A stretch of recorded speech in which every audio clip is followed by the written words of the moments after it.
with The elder, the elder of monsters. or my good friend Wendigo. I'm gonna go ahead and turn on the green screen and place that up. Let me find something that I can rock with. It's not like someone is behind me. Oh God. Yeah, he just watched the movie, which I haven't watched yet.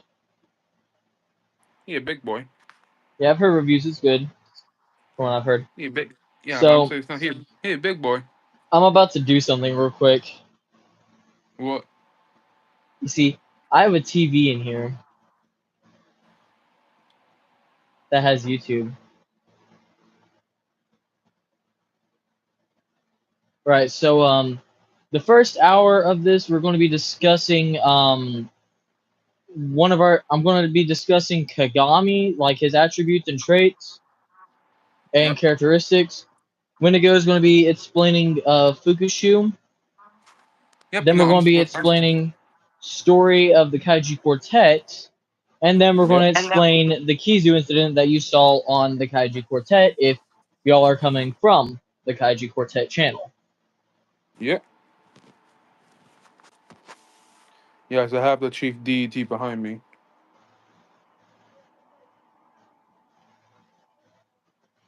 I don't feel safe. So, what do you want to do first, Wendigo? You want to explain your character first, or should I explain my character first? I.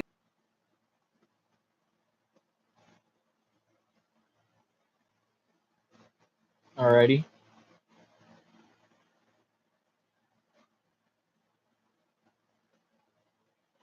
Alrighty. So,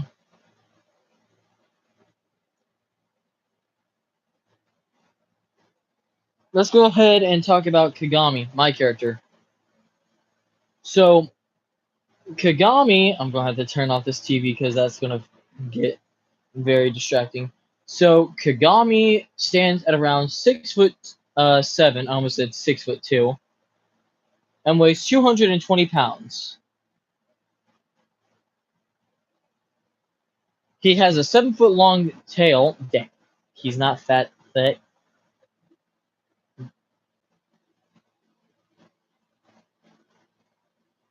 Sure, Crystal Star says hi. Hello, welcome to the chat. So as I was saying, Kagami, he ranges from being kind of an asshole, because let's be honest, he can be, to being charming, kind, cunning, and everything above.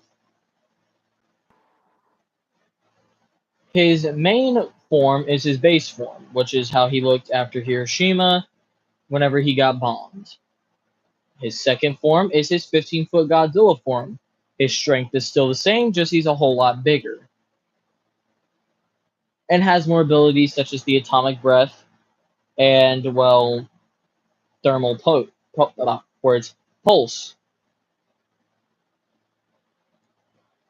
His second form is like that, but instead of being 15 feet tall, he's now 51 meters or 52 meters. His third form after that is his nuke form, which he gains in the quartet whenever I'll explain that later. So the nuke form, he's highly radioactive in this form, with him having an ominous green glow. He is also taller now, being around 120 to 140 meters tall.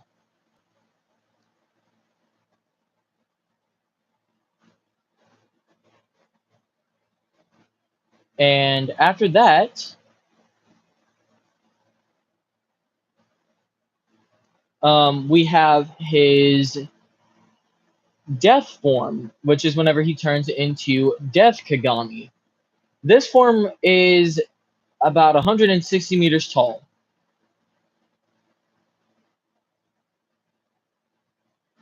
And was obtained when Kagami died and went to hell. So He has every ability that he had previously, even from the nuke form, except now he has a darker atomic breath, which is called Death's Beam, or something else. I'm going to have to workshop that. Wendigo disappeared.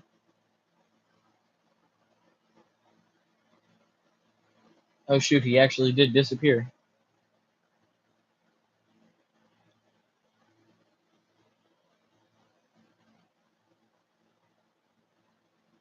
So, Kagami, after the nuke form that he has, so after the, no, not the nuke form, after the death form that he has, we move on to his Oni form, which he gained by, getting as strong as an Oni. It isn't labeled the Oni form, but it is strong enough to be considered an Oni. Yeah. So he can be whatever he can be in his human form and achieve and be in this form, or he can be in his Godzilla form and achieve this form. There's no major drawback like size differences, but there is one more form that Kagami has that doesn't require him being in the nuke form. His demon form, which is obtained from him drinking the blood of Fukushu, yuck, and absorbing the Shikon jewel from Inuyasha. Yeah, yeah, don't worry. His Fukushi's blood tastes just like raspberry. More like black licorice. Shut up. All right, so after that,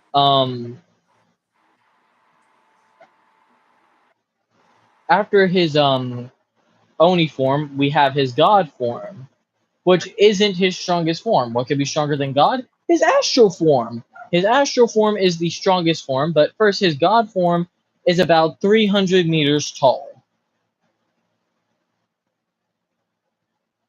Actually, wait, no, taller than that, 1,000 meters tall. Okay, what is he, Clover? Damn near close. But this pales in comparison with his astral form, which I'm going to get into that here soon. So Kagami is in this god form. He can mess with people's genetics, and he also has the ability to adapt to new situations, like how Maharaga and Shin Godzilla do.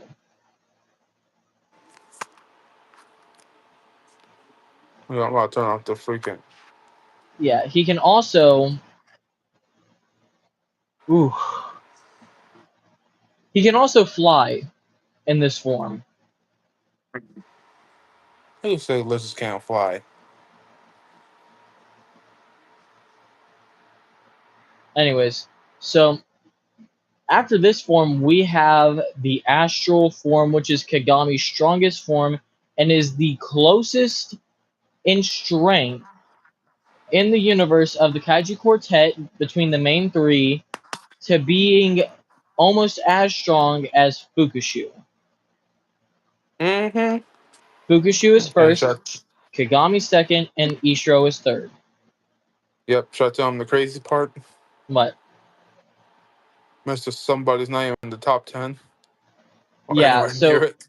well, in the first beginning of the quartet, he wasn't near the top 10, but then he got to the top 5 at the end of it, if I'm correct. You'll be well, apparently Fukushu kind of remained the same strength. Right. No, sure. Well, what I mean is that I remember I talked to you about this because I said that Kagami was in like number 6 or number 7 behind Fukushu. Oh yeah. Yeah, sorry, my brain is hurting. Oh, no, you're good. So, his astral form is fucking huge. As a matter of fact, his snout is as big as our Milky Way galaxy, which would make look like a speck. Take this rock that I conveniently have right here. This is our Milky Way galaxy, and let's say I'm Kagami. Yeah, that's how big our galaxy is. And here's the thing, he can tap into the abilities of his astral form, which this isn't even a form, this is a whole another being that he is a part of. Yeah, okay, there you go. So this astral form can also be considered as Kagami's true form. Speaking of true forms, we have Fukushu right next to us. The Oni King.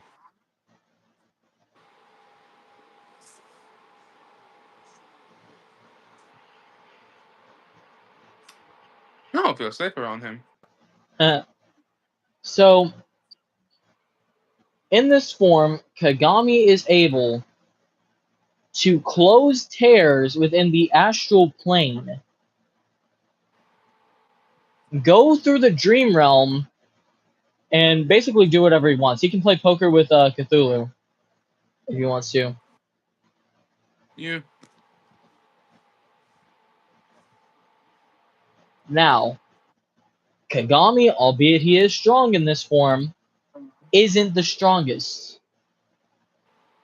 We say he's in the top. We say that they're both in the top 10, but really, they're still not in the top 10. Mm-hmm. As a matter of fact, they're probably in the teens right now. Because there are 3 stronger beings above them, which we'll talk about later. Now,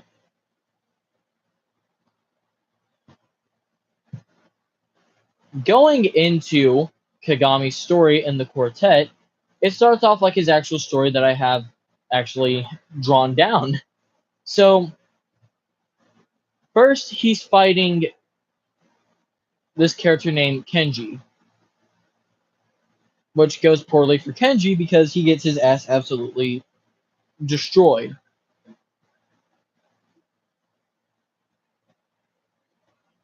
Yeah, so they get sent to the quartet world of, well, the Kaiju Quartet that is on our second channel that has been renamed from the Kaiju Quartet to the Four Realms, representing Yomi, the modern era, feudal era, and the battlegrounds of Ragnarok.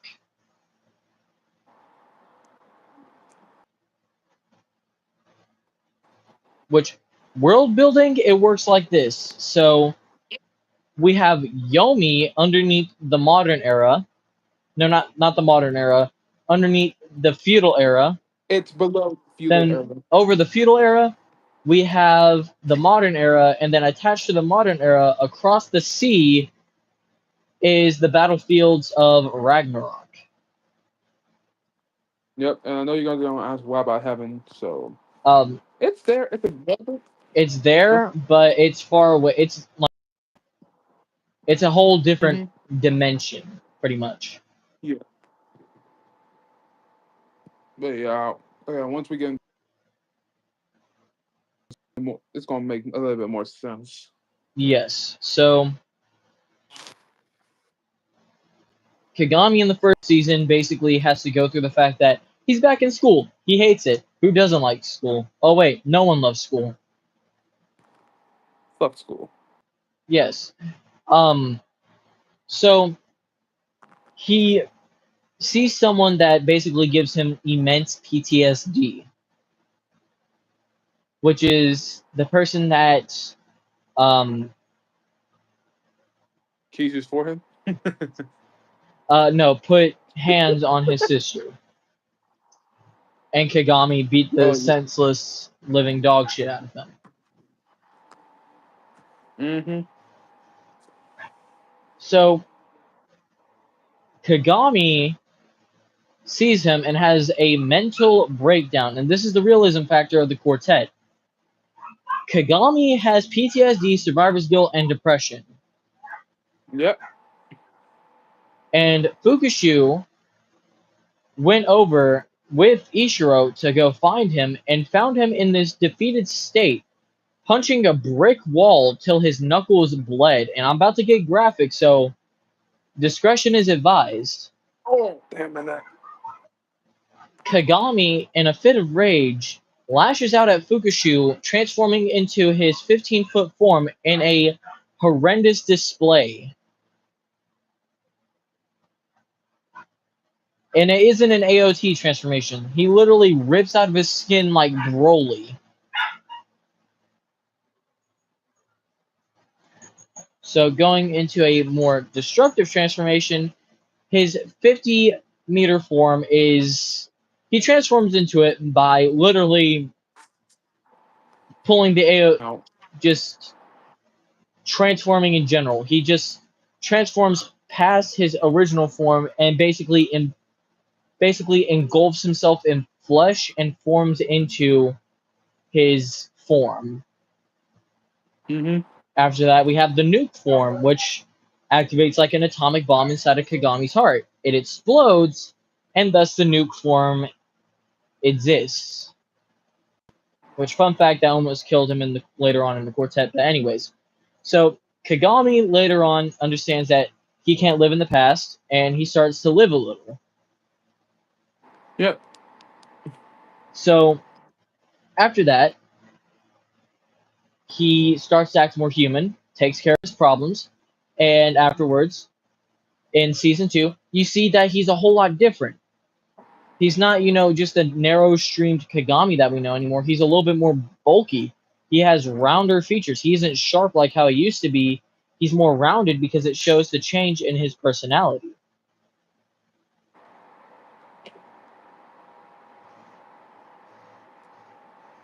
So then besides that, in Season 2, he gets sent to a new world alongside Fukushu and Ishiro. Kagami gets sent to Inuyasha, Ishiro to Rising of the Shield Hero, and Fukushu to Overlord. This is definitely where we see a bit more growth for Kagami.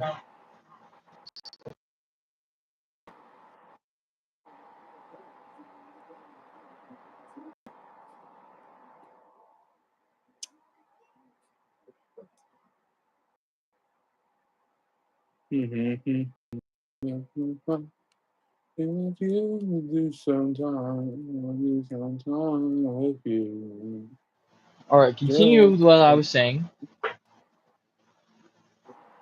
So, Kagami starts, he makes an alliance with the Inuyasha crew, and he starts to have fun. He, basically, for the time being, he helps them find shards of the Shikon Jewel, and later on, he finds Ishiro again, realizing that he's adopted a child, Rattalia. Which, I'm going to say this right now, we're not going into the way that Rising of the Shield Hero actually did it. We're doing it our way. Yeah, because let's be real, it was fucked.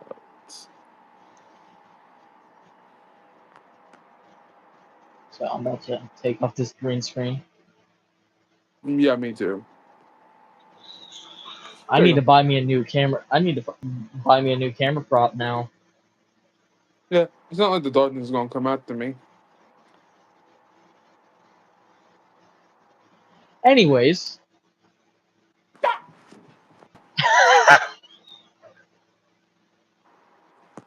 Okay, I'm back. Right. So. This got snatched up by the darkness. Right, so.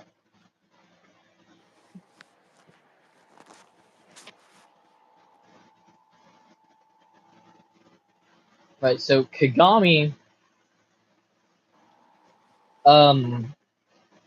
Later on finds Fukushu by going off on his own. Yeah. And they have a little fun moment where they talk to each other and then they part ways. So later on, Kagami fights a demon. And this is where some off-screen stuff happens. So off-screen, Kagami and Fukushu's father, Zalgus, made a deal where if Kagami where if Kagami needed help with something, Zagus would help him, but the apocalypse would happen after that help. So he needed Yep. help, and Zagus helped him and pretty much said, "Hey, you know what's about to happen after this, right?" And Kagami was like, "Yep, you got 4 years." Mm-hmm. Actually, wait, no, 5. It was 6 years actually. Yeah, it was 6 years. So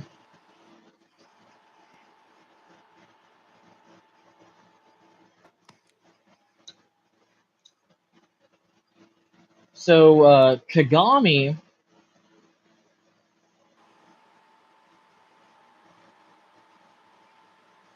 tells Fukushu this, and Fukushu has a panic attack. Why? Because his father's a damn menace. Oh shit, because his father legit came from where the fuck is it? Came Oh, from we have 6 years. Yeah, that's absolute darkness.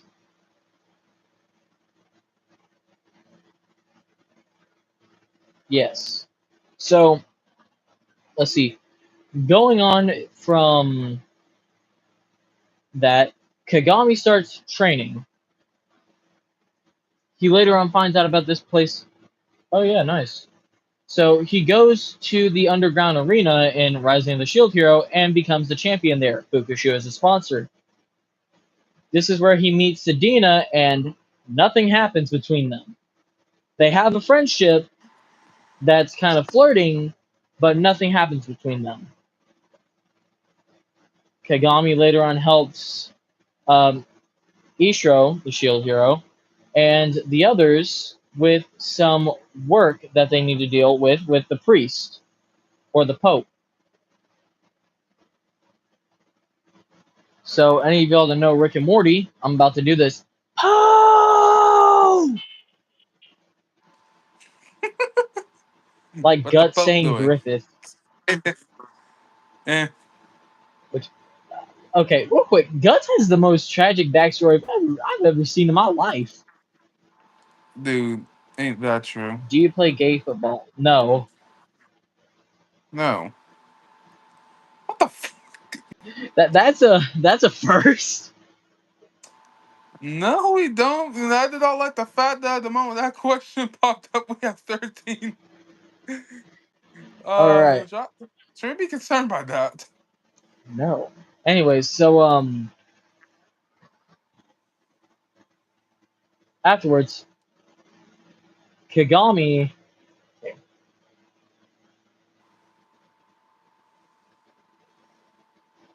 Now kid.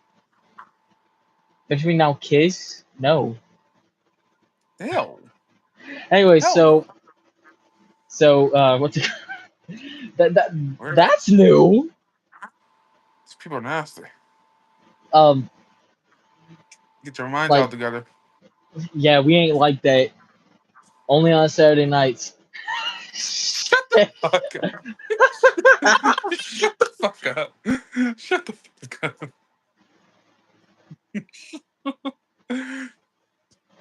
Oh, Kiss lol. Oh shit.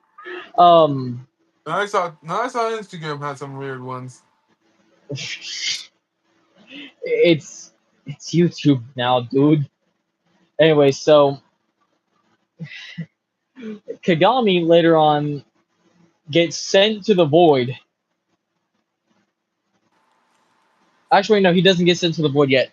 He trains for a little bit. Ishiro gets sent somewhere, and Kagami meets the queen before he gets sent somewhere. A lot of stuff goes down.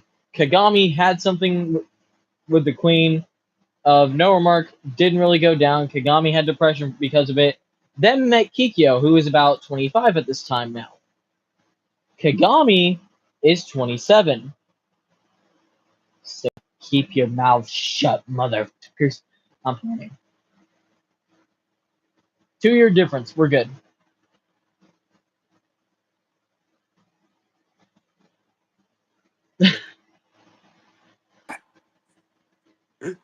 So Kagami and Kikyo have a thing now.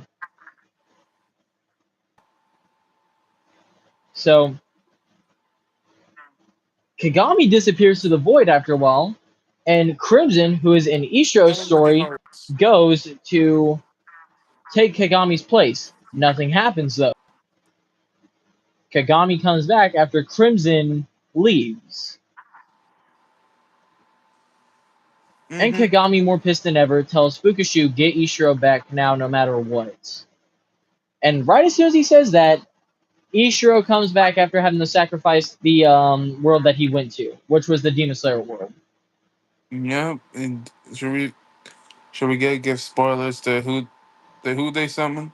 What the who did it or no? Not yet. It was Crimson.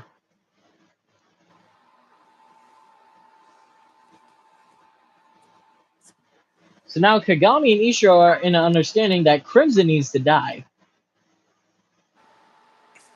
So Mm-hmm. Kagami looks at Fukushu.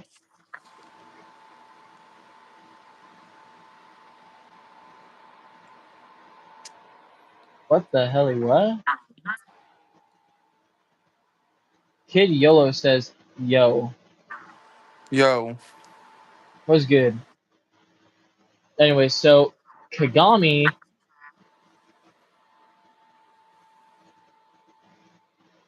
gets sent by Fukushu to the modern era to go grab the Tsar bomb from Russia. What anime is that?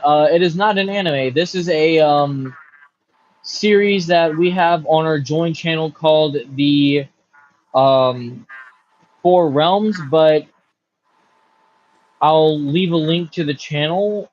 Hopefully, I can. Which, if I can't, sorry. But yeah, I'll leave an @ for the channel afterwards. Hang on, someone's calling me.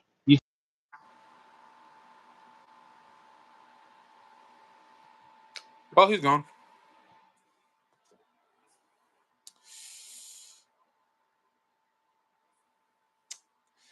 But yeah, what he's displaying is mainly for the and yeah, like that is basically what we're doing.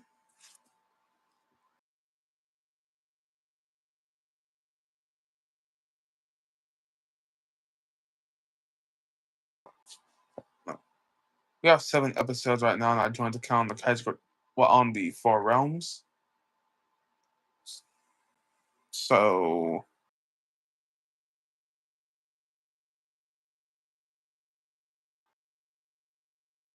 all of them.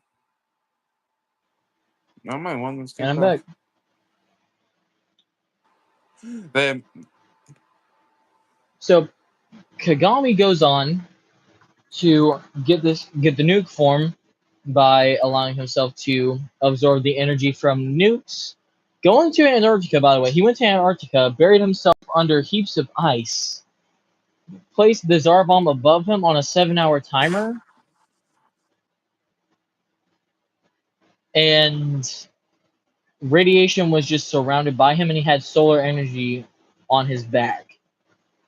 So solar radiation plus nuclear radiation plus thermal radiation. Kagami was given the nuke form. Then afterwards, we go on to the movie. Which, by the way, before this, Kagami also ate the Shikon Jewel and drank some of Fukushu's blood.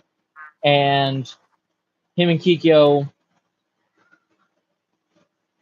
may or may not have had a little bit of fun. But after that, yeah, I Kagami, want to say something, but I don't want to. go ahead. Say it. No, Say it! you can't make me do jack shit Yes, I can! tonight. Dummy. Alright. So, yeah. So, uh, Kagami and Fukushu are in an understanding about the Zagus Wars, which is the war with Zagus. Mm-hmm. So Kagami absolutely beats the shit out of Crimson. Mm-hmm. Fukushu beats his father, but his father had a failsafe. He turned into a Godzilla just to fucking self-destruct. Or destroy everyone with an atomic beam. Yep. And what's nothing better to do? Blow everybody the fuck up. Yep. And By Kagami taking knew the that worst he of was my the only one that yeah. could stop him and everyone else would live. Kagami, however, didn't. When the smoke settled, there was crystals all over the place, just like in Godzilla. Singular point. Yeah, Godzilla Singular Point. Dumbass.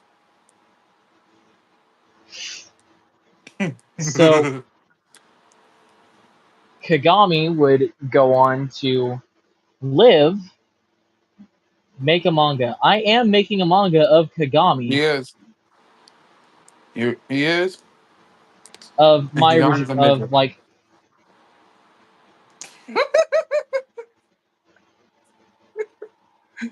But yeah, this series that I'll probably I think Wendigo has it linked in his YouTube channel, so make sure you check out his channel if you are wondering about the quartet.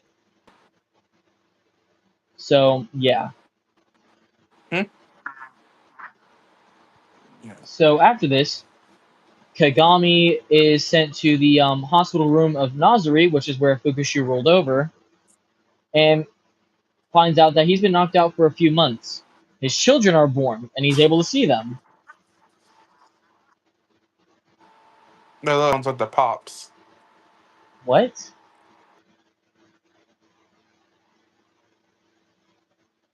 What'd you say? What'd you say?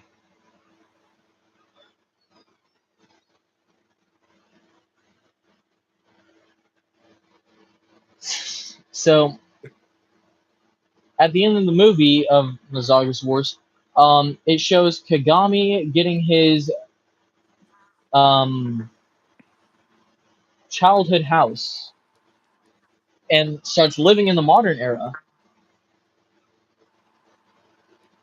Oh, ain't that this sweet? That sickens me. This guy is glitching. Oh, who? Me or Wendigo? Well, I think him. I don't know. I think they mean you. Well, so I'm just doing this for a little bit so I can. Well, don't need constantly holding my phone up so people can see me. Right. So after this, we have the what's his name? Cell Destroyer saga, where Fukushu's son gets killed, and Yep. this is where Fukushu realizes who he can trust with certain things. Yep. So I'm going to let you take over that, explaining Fukushu in that case for that saga, and Obsidian for the next saga. And it was you, Wendigo, so I'll be All right back. right. All right. So I might as well. Oh, fuck. Might as well start with Fukushu. Okay, so to get a clear understanding, Fukushu is well what we consider as a kami. If you can, in case you guys don't know, the kami are the Japanese gods and goddesses and mainly Shinto religion. And well, Fukushu is my own fan made character. In fact, he is the very first Oni, and he is the son of Izanami and Zagus.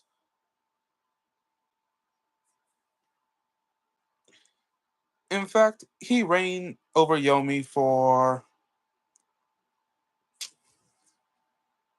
his entire lifetime, and let alone he reigned unchallenged. Oh, so I'm midget.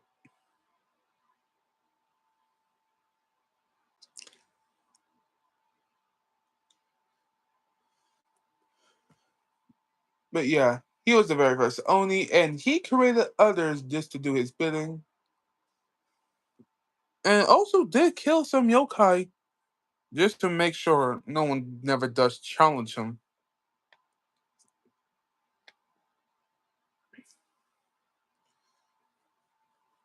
In fact,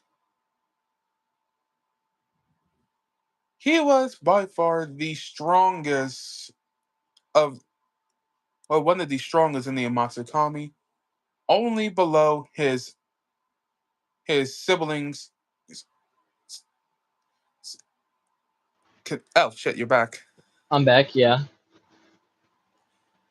But the one who he is definitely hates. But yeah, you know they still must fight each other in the end Wait, of the hang day. on. What were you talking about? Oh, Fukushi's backstory. Dude, okay, I need to specify. I was what I meant was like Obsidian and Fukushu Ah, like what they went through in the oh, you could have told me that earlier, bitch. That's what I was trying to say. Fuck you, Fuck you. Anyways, bitch. so But yeah, Fukushu got his okay, ass beat. real quick. I need Kaiju I need got to his ass clarify beat. something. What? My stuff is not made for kids.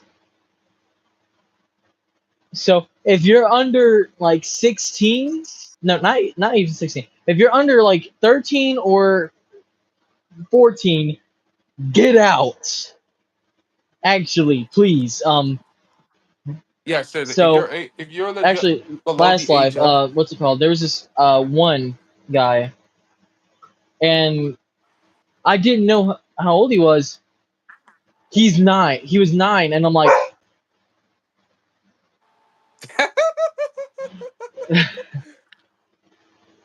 you you guys guys are rock. wrong. Thank you. Thank you. Thank you. I do. The midget doesn't. Really want to go? Anyway, Oh, I ain't shit. I know.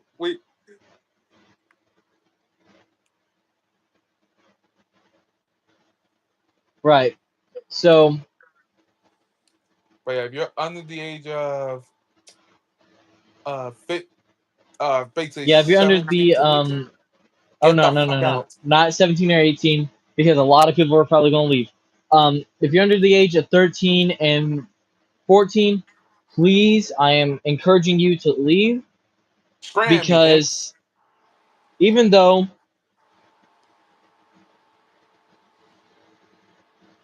hey, is this D&D? No, this is not D&D. But as I was I stating, wish it if was. you're under the age of 13 or 14, please leave because my content is not suitable for kids. I am 17 years old and I cuss a lot. We can't say that, Wendigo. you. We can't say that. I'm black.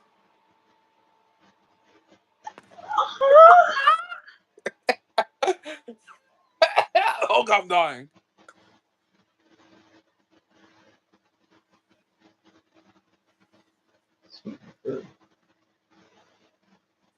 All What do you right. say? He said, "Sweet my crew." So, you go. All right.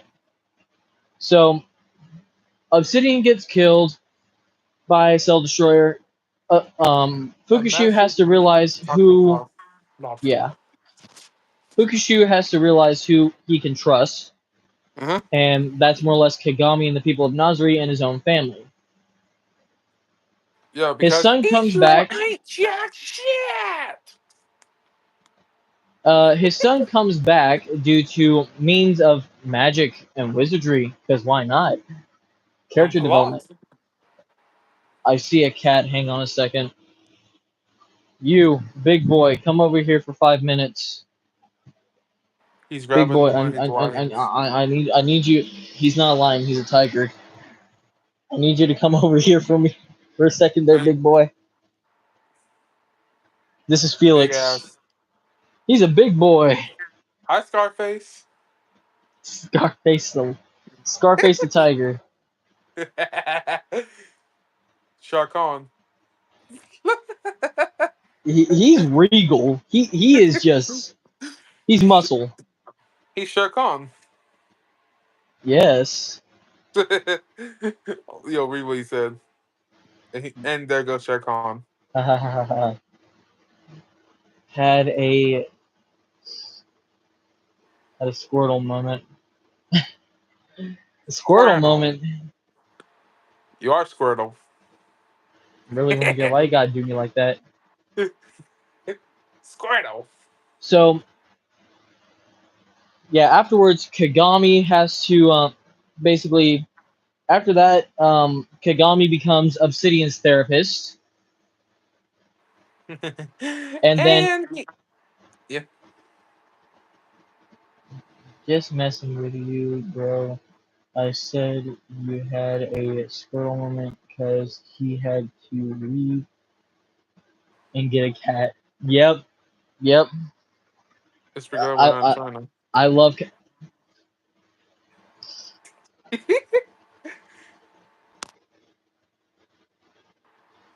that was messed up. Okay, that was messed up. I One to don't go. give a fuck.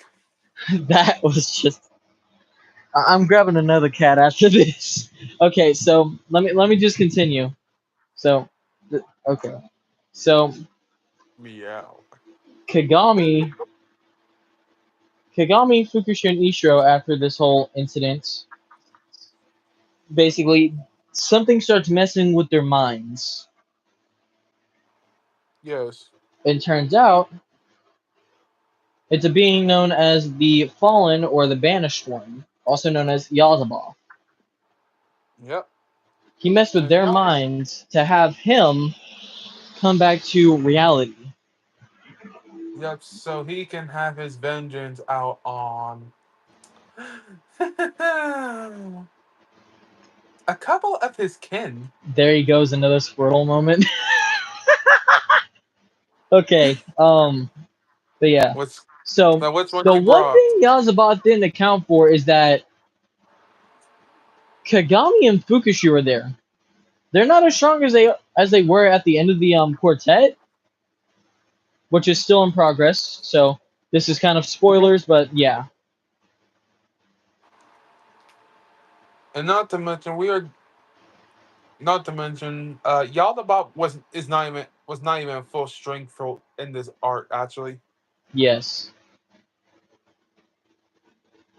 Cornbread, and Mama Chill. What the fuck? What Cornbread. that mean? Felix is just sitting there looking into the abyss. Oh, I'm being serious. Like he's just looking into the abyss. Like, so what does that make me? A god of pain, a god of I suffering. I got a cat that needs to be kicked into the abyss. Oh god. So Hey, that's what I so did to my neighbor's cat. Not really yeah. yet. Um after this they send him to the Arcane Council, I think, I and will he read gets correct you. Don't worry. judged. Wait, who gets judged again? I forgot. Yazabas. Oh yeah, yeah. The Arcane Council mainly consists of Yaldabaoth's kin. So everybody you don't want to fuck. Yep. And we'll explain what Yaldabaoth and his kin are exactly until we Yes. get to Fukushu. So after that, Kagami gets sent to the realm of Ragnarok, or the realm, or the other side of the world, which is the battlefield of Ragnarok. By Ragnarok, who took over Yeah. Fukushu's body and made him go to sleep for a while. When he left his Son of a body, bitch. Fukushu woke up and thought nothing happened. Uh huh. He didn't even knew You know Kagami what came did in happen? there. Yeah. You know what did happen? What? Tick. pissing on Ishiro's dad's corpse and dancing on it.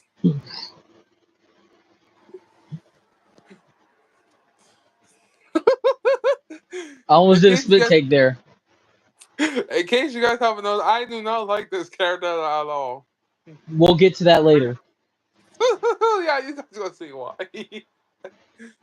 So yeah, I'm gonna explain this. So the first hour is me talking about Kagami. The second hour is him talking about Fukushu. The third hour is us discussing the story of the quartet. The fourth hour is him. Why do you like your character? Why don't you like your character? He's not our character, but we're trying to make him better. Yeah. And we'll get to that later too. That's a good question though. I still want to piss on his dad's corpse. Oh. And take a shit on it. Okay. Let's. I mean, I not to say can't let's help get it. a little bit more family friendly, but let's just stop Fuck the beating about the family bananas. friendliness. Okay, so I need. Kagami spends multiple days, weeks, months, years over there.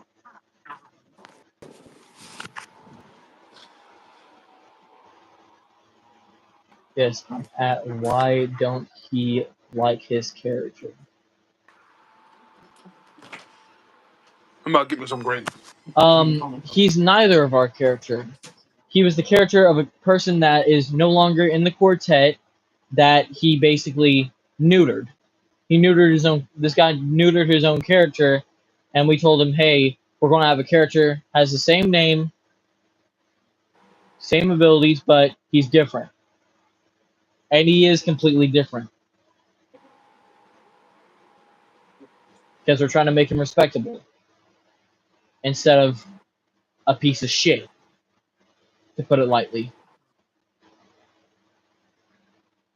So afterwards, Kagami comes back, fights Kyoto again, his version of Ghidorah, and then fights Ragnarok and wins, but it's at a cost. He slowly turns to stone, and standing at the Okanama Bridge, I think that's what it's called, or Okito Bridge, I can't remember what it's called in Hiroshima. He stands there and just peacefully dies in his Godzilla form, just looking straight ahead. Which this is actually poetic. The place that changed his life is the place that he stood at his final days. I am back with grapes. Yes. And church. Yes. So afterwards, What were you Kagami talking? wakes up in hell, and hell in this world works a whole lot differently. So 30 months in the real world is 30,000 years in hell, or Yomi as it's also called. So for the first few years, Kagami gets killed. Well, not killed, fuck, huh? He gets tortured by a character named Yuno from Guilty Crown. Why Guilty Crown's in here, I'll explain that later. It was one of the many things I kept from the original story. I don't know, I'm sick.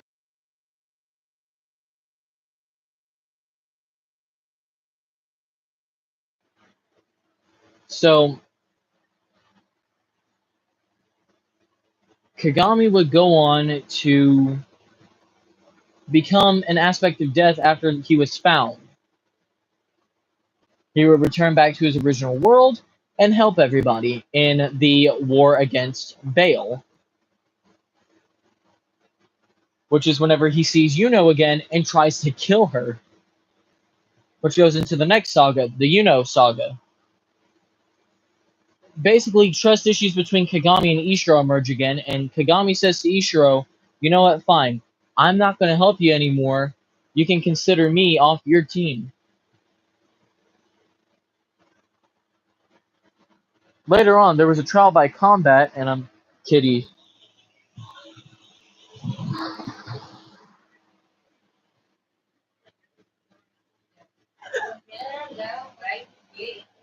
Kitties.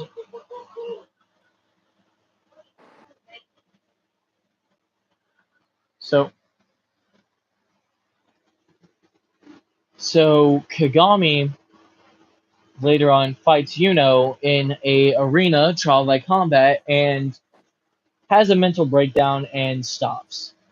Later on, Yuno has to figure out her own place in the world and meets Crimson, and they have a thing for each other after this. They were both soldiers of Zalgus, by the way. Let's just say Zog does not treat his soldiers right sometimes. Yes. So we're almost at the hour mark, so I'll let you know whenever we get this done. Whenever it's your turn, to go. Alright. I love eating grapes. After this, Kagami basically helps out with a couple of battles and helps Yuno out a little bit. Yuno being a little bit nicer now, which leads into the Ball saga, where Kagami absorbs Ball and gains his astral form,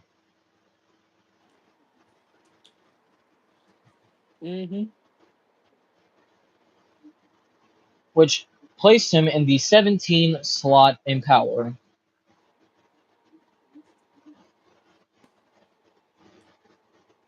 With this, he was able to adapt to new situations and everything else. Yes.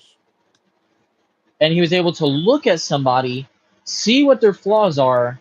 Well, actually, no, see what their abilities are and do them but better. Yep. It's like you can look at a T-Rex and become a better hunter than it can. So after that, we have the Mana Saga, which Kagami's wife almost gets killed. Kagami starting to be in doubt because he's been kind for far too long, in his words, gets controlled by Mana, and he starts using this ability, making him even stronger, putting him in the 16 slot. After this, he realizes what he did was wrong and fought Mana, and they both ended up in the void. Kagami technically faked his own death here with a purpose. So now Kagami comes back again, and this is the final filler arc before the movie, which is the final quartet, or the Void Ghidorah movie, as we're also going to be calling it. So, who is the wife? Is it Wendigo? What? What that mean? Bro, you tell a good story. Thank you for saying that we tell a good story. Thank you. Yes. Yes. So, yes, this filler arc is. Do you want a cherry, Goji? You want a cherry? You know what? I'm choking you. Anyways. So. So Kagami basically gets back to living his life normally, and well, has a little bit of a moment with his wife. Oh, where ain't that just sweet?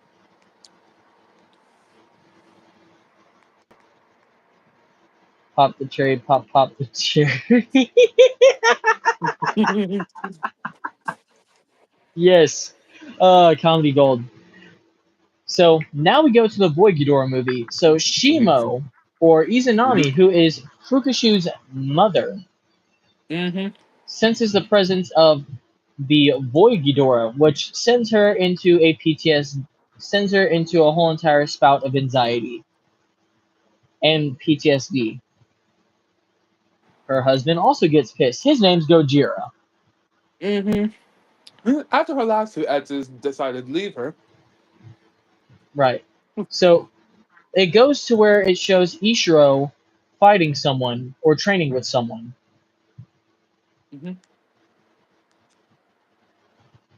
And it shows Fukushu watching as Kagami basically pops in through a portal as you see that their friendship has increased drastically. Yes. Later on, after the battle, the three of them go eat somewhere. Hey.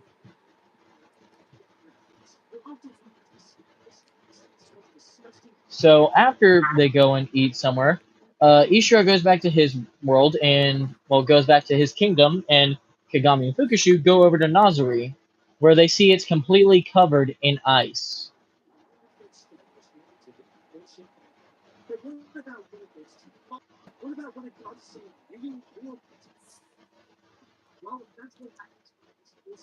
Oh. So Fukushu has a nervous breakdown, seeing that his mom is in a very bad state right now. Yep. Kagami goes to see where Gojira is, and he has to go calm him down. But first, he has to go get Ishiro, so that way they can go figure out what the hell's going on. So they go to calm Gojira down, and they go to find out what's going on with Shimo. The Void Ghidorah, who used to be a kind of slave owner in this case, held Shimo captive, or Yep. Izanami. I'm And going to call her Izanami. yeah, because ho ho ho. Because funny thing enough, Volgadora has a strong history with Izanami's kin. Especially one of Kagami's ancestors. Mm-hmm. We'll get into him later on in the story portion of this. So Shoot, I might as well Kagami, come. so Kagami and Fukushu have to train now. All of them have to train.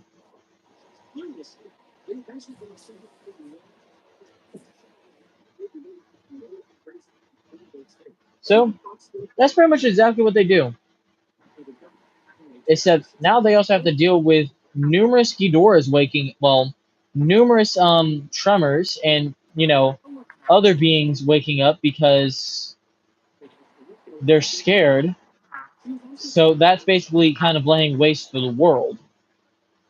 And Fukushu Mm-hmm. basically has to tell all them, shut the fuck up, pretty much. Yes.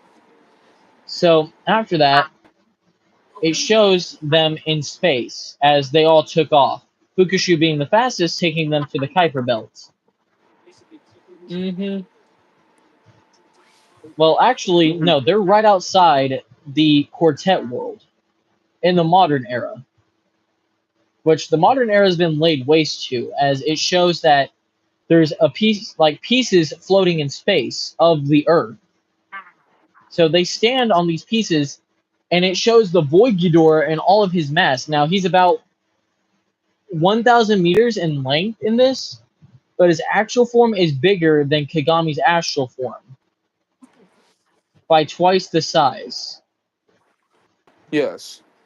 So Kagami and Mm-hmm. Fukushu and Ishiro power up to beat this thing. Ishiro gets knocked down, and now it's up to Kagami and Fukushu as they turn into their full powered forms, and they're still not doing anything.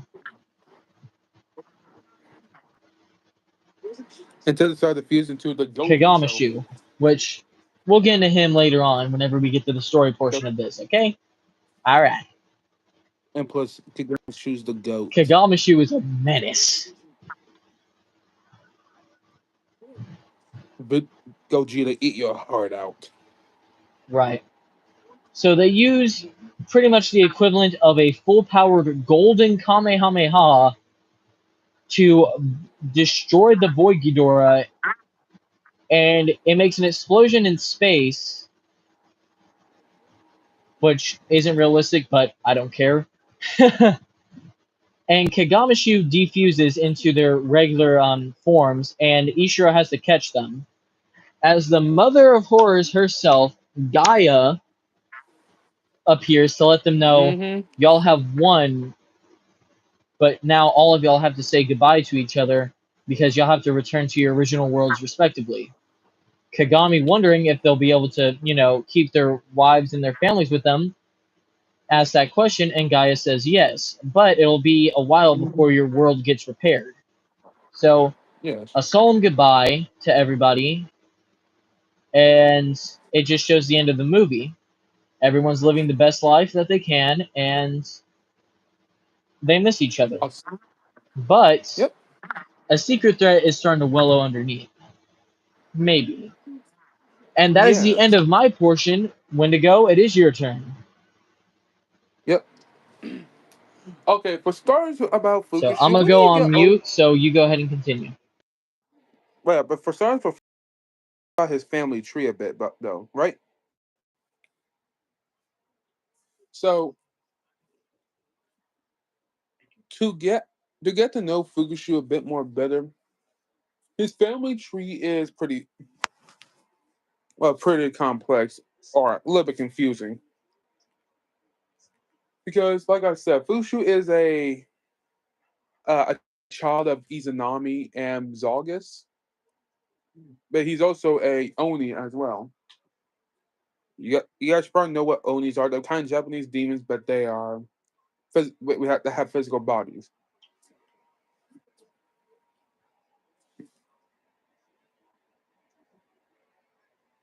Like, I'm gonna let Goji answer that question when he gets back.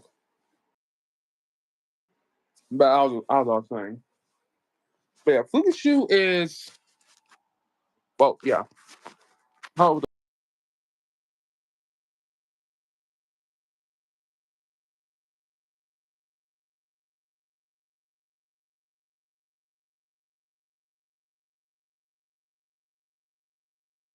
is a Nagi, and they have a whole bunch of kids.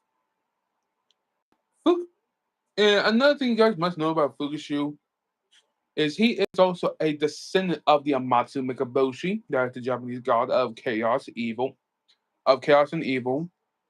However, in mine, he is also a descendant of an old god. For example, the old gods reign supreme. They are kind of similar to H.P. Lovecraft's Outer Gods and the SCP Foundation's High Outer Gods. Well, not High Elder Gods. But at the same time, these guys mainly exist above reality and causality and dimensionality. Uh, for example, how big these guys are. Try to find a good example.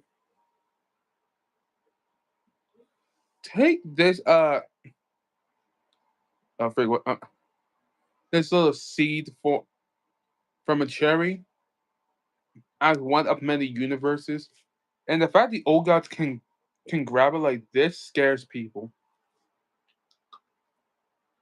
In fact, though, the most terrifying among all these among these old gods is Baraksu.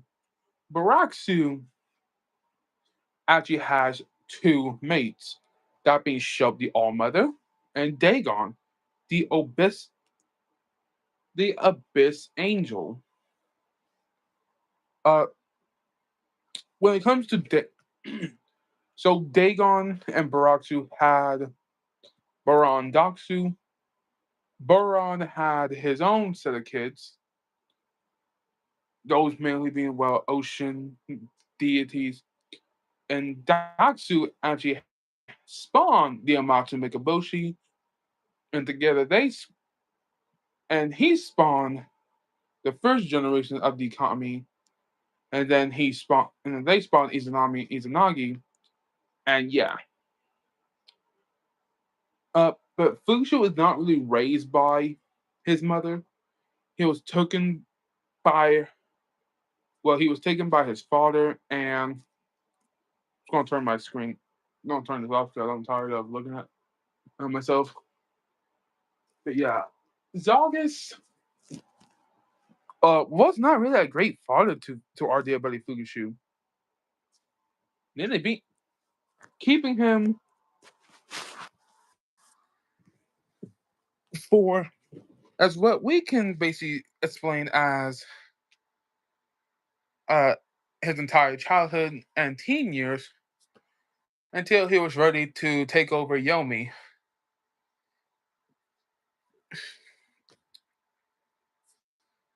Yo, here he oh he went to go do something for a bit. You guys are stuck with me for a little bit though.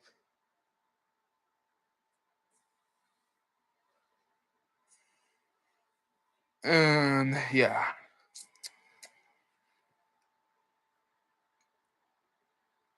But yeah,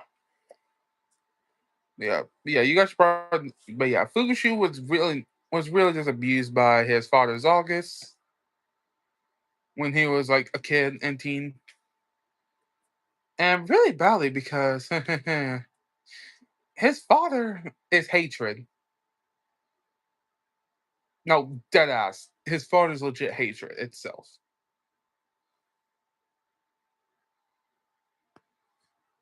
So family problems all around.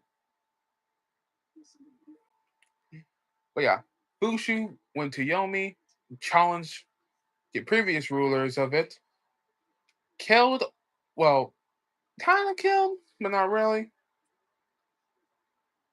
It's better to say, well, dethrone them. And eventually killing the yokai that claim to be, well, kings or queens or emperors and empresses of Yomi. Killing them, absorbing their power, and actually gaining some of their traits. Right, he reigned, in fact, he actually did reign unchallenged for the last 986,000 years. After this, he was, well, defeated by his half sister Amaterasu, who sealed him back down to Yomi.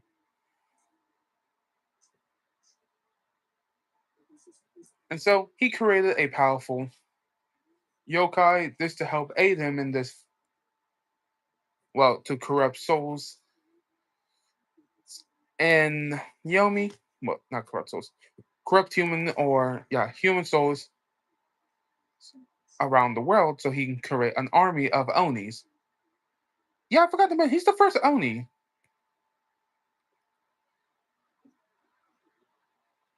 He's legit the first Yomi. Oni, I mean, sorry. The way how he converts people is pretty damn scary.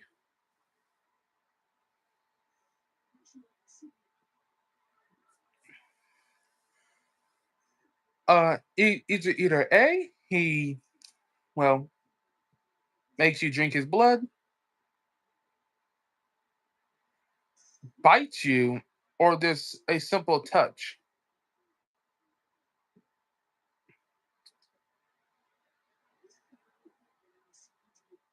And trust me, none of those really sound good because, well, one, you'll lose control of yourself, and the only thing that will be left of you is the rage, desires, gluttony, envy, and desires of you once was.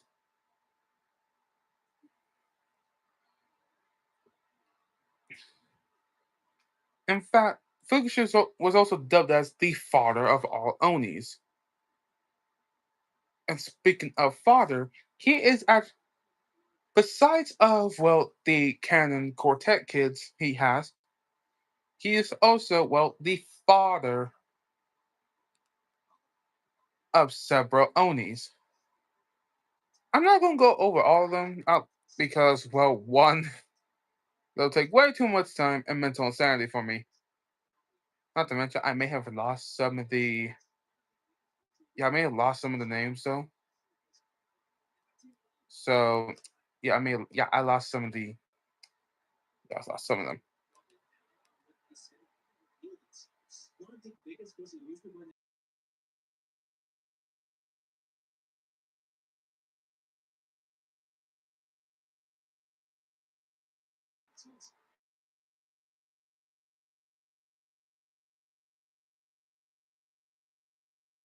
His creation slash system. Yeah, funny thing. Fukushu created Apex when he was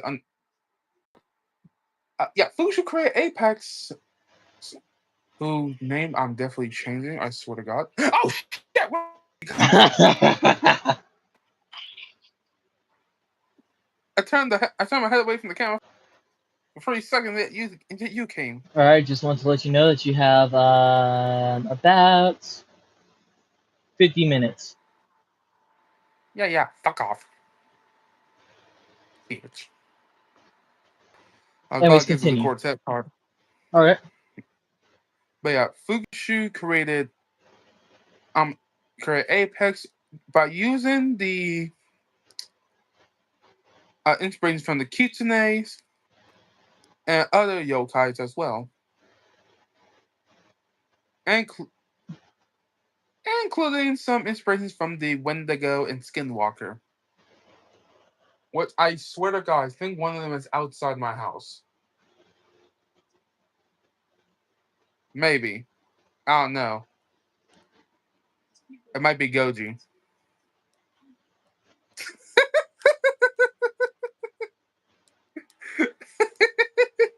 Oh, I regret nothing. Fuck you. And you. And you. Fuck you.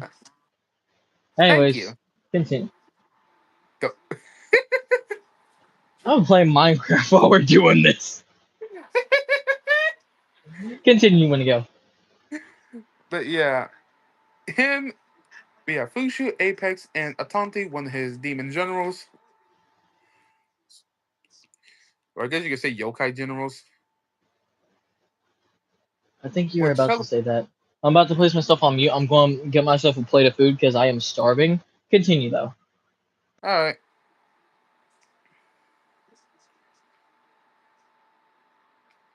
But yeah, Fukushu's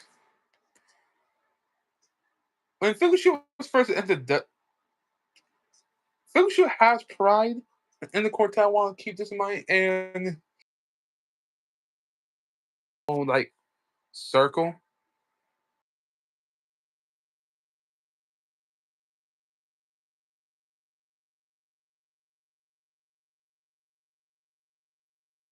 The fuck she is. Violet kind of said she don't want to be ruled by a demon god king. And whew, Apex wanted to tear her ass apart. Same thing with Fukushu. Because, yeah, in the beginning, Fukushu was really not that prideful. I mean, he is, but he knows to keep it in check. And he does not like most of the people in the quartet. Like I said before, like he kind of definitely despised Ishiro's family, let alone what he is exactly, is because he sees them as a mockery to Baraksu's Ron. He's legit my icon right.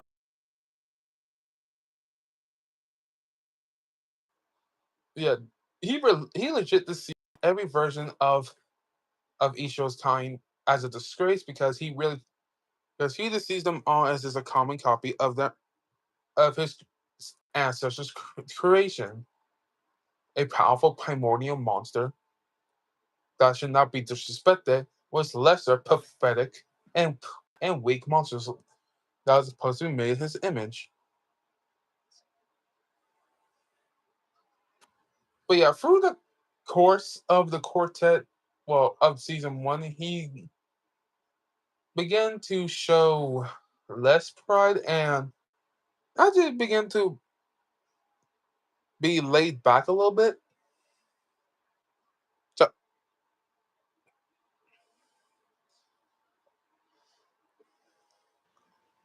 What's good? that's basically, and as much. That's basically it I remember from Fukushima, the first quartet, from the I'm first turning off part my of the camera so quartet. that way I'm not eating in front of everybody. Blah, blah. What you eating? Mashed potatoes and Salisbury steak. Can I have some? Can you come down here to Texas? Yes. Then do so. All right, let me summon a portal. Hey, yo, what the fuck? Hello. Dude, I Anyways, would teleport. continue. Dude, I would teleport and just to snatch that shit up. You. But yeah, continue. Oh, but so I'm.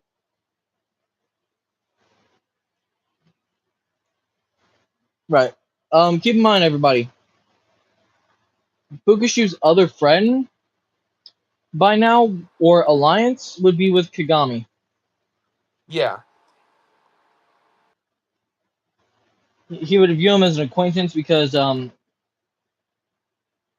uh correct me if I'm wrong, but Fukushu would view him as a acquaintance mostly because pretty much taught him what it's like to be human. I'm only human after all. I'm only human after all. Don't put the blame Don't put the on me. blame on me, bitch. Fuck you. Anyways, continue. Okay. But yeah, when Fukushi first was in the Lord Ain's form, basically said acknowledge me to each and every last one of Nazari. And they conquered. And yeah, because I didn't really say that much about Fukushi's past because one, Fukushu is the horseman of vengeance in Alright, Yomi. I'm gonna say this. Any Albedos out there that gush over Lord Ainz, just know you're about to gush even more over Lord Ainz Fukushu. Yeah, because Fukushu is not just bones. He is just flesh, muscles, skin, and and blue flames. Oh wait, I should have said this. Any of the Albedos out there that gush over Lord Ainz, just know this Lord Ainz is a whole lot more Beastly. and gushable. If you know what I'm Mm-hmm. saying. Yep.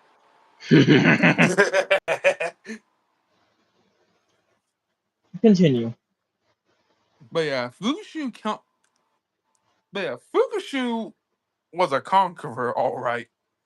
He's Like more than a conqueror. because because Fukushu legit conquered over 8 kingdoms in 1 week. Damn. Not to mention, he took over an entire one part of a continent just by the month.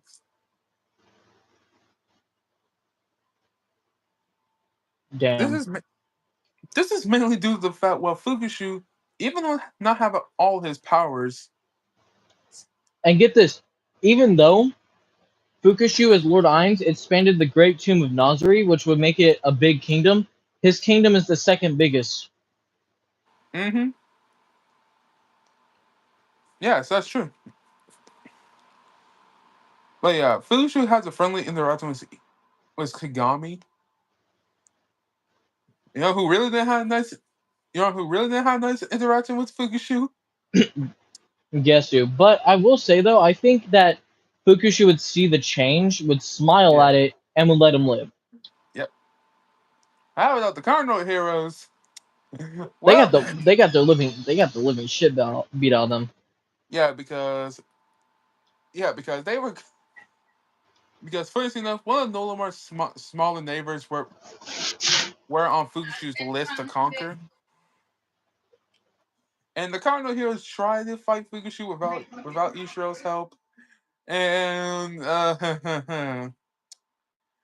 don't worry, they lived, but they were immediately beaten to almost a pulp. The saddest part is Fukushu did not even use no enhancements, abilities, no weapons, just straight hands. Is, wait, is Goji even alive? You alive, Goji? I'm alive to just have myself on mute. Damn it!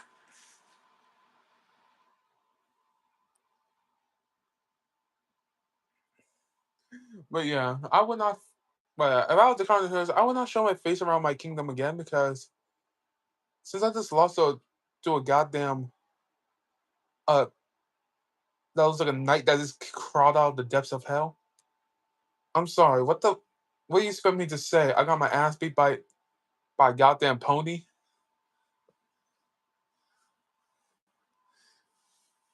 Yeah, Fukushu conquered and conquered and conquered. And And could, then Kagami comes back and says, "Hey, Fukushu, I need medical assistance." yep, and Fukushu did Hang that. on a second, I'll And be right back. yeah, Fukushu basically did help kill Kagami. And Fukushu shows true fear when he hears that Zargus is coming in around 6 years. This is triple bad for him because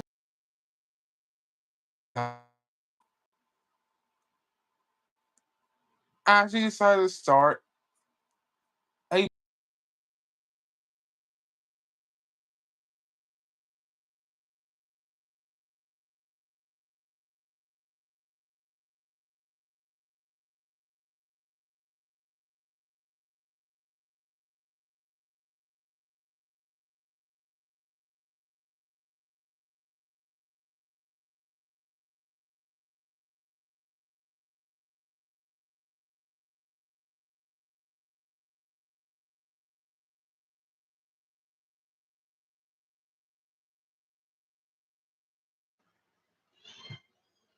Kitty,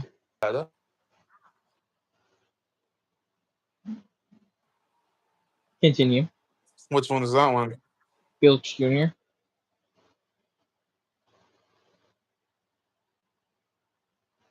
He's almost as big as his dad. See? Oh God. Hang on. Let's cook. It's a circle of life.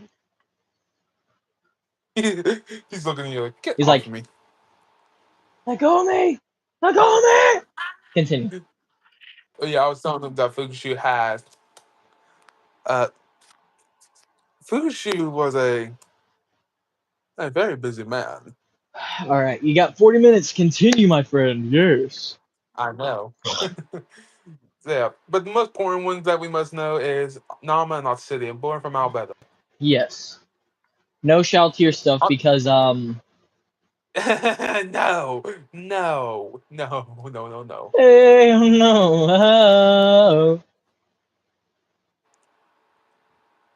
I may be an Overlord fan, but even I know when to cross those. Even I know not to cross those lines. I'm not concerned. Somebody we know. We'll get to But yeah, that later. but yeah, Fuku, yeah. Another thing about Onis is they come very quickly. Mm-hmm. It takes them around 6 years to be labeled as a toddler. Well, not a toddler, but fuck, what's the right word? As I'm a blo- adolescent, yeah. So yeah, those yeah. So love it, you dead. those 6 years and Oni's pregnancies only lasted for 5 months. Oh yeah, get this. Also, during the time where Kagami was depressed, Fukushu was a W bro Mm-hmm. because he Yeah. could see that Kagami was going through shit. Mm-hmm. But I'll let you talk about that on And your own time. yeah, actually, I did forgot to say what Fushi did when Kagami had the moment when he saw when he saw Hang on, Kyoto. someone said let the wife speak. Damn, Who's the wife? I think it means you.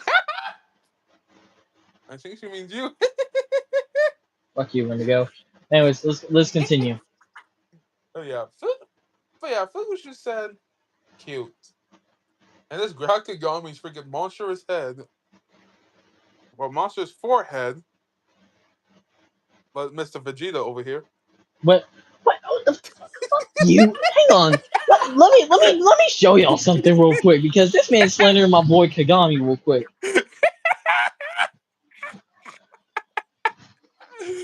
I'm about to get something for y'all. Hang on a second. Because this man's slandering the man I created, Kagami. This man does not have a Vegeta as haircut. This man has a perfectly round dome. I'm talking about the man's creator. I don't want that back. That's gonna be screenshotted forever and turned into a meme. I swear, if I see one meme with my big ass forehead, I'm gonna laugh my ass off. You're lucky I didn't take a screenshot. Your mother. Anyways, continue. but yeah, Fukushu actually does appear into Kagami's mind to see what he went through. And this feeds Fukushu, by the way. Wait, this is which Fukushu right now? We're talking about the Fukushu from the quartet. I know, but I'm saying like, what time frame is Season this? one. Season Season one. one. Oh, But yeah. But yeah. Fukushu is not just a horseman of vengeance, he is vengeance itself. You guys must know. The more someone hates him, or hates yeah, in general, the more powerful he becomes. yes, this is mainly due to his father being hatred itself. Which some people will be like, oh, then why don't people just stop hating? That's literally kind of impossible. Everyone's Yeah, going to hate somebody at one point in their life, and yeah, like as everybody much hates the bad mustache man. keep my mustache at your damn mouth. I'm talking about the one from. I'm talking about the one from fucking World War II. Mm. yeah, yeah. Who do you think I was talking about?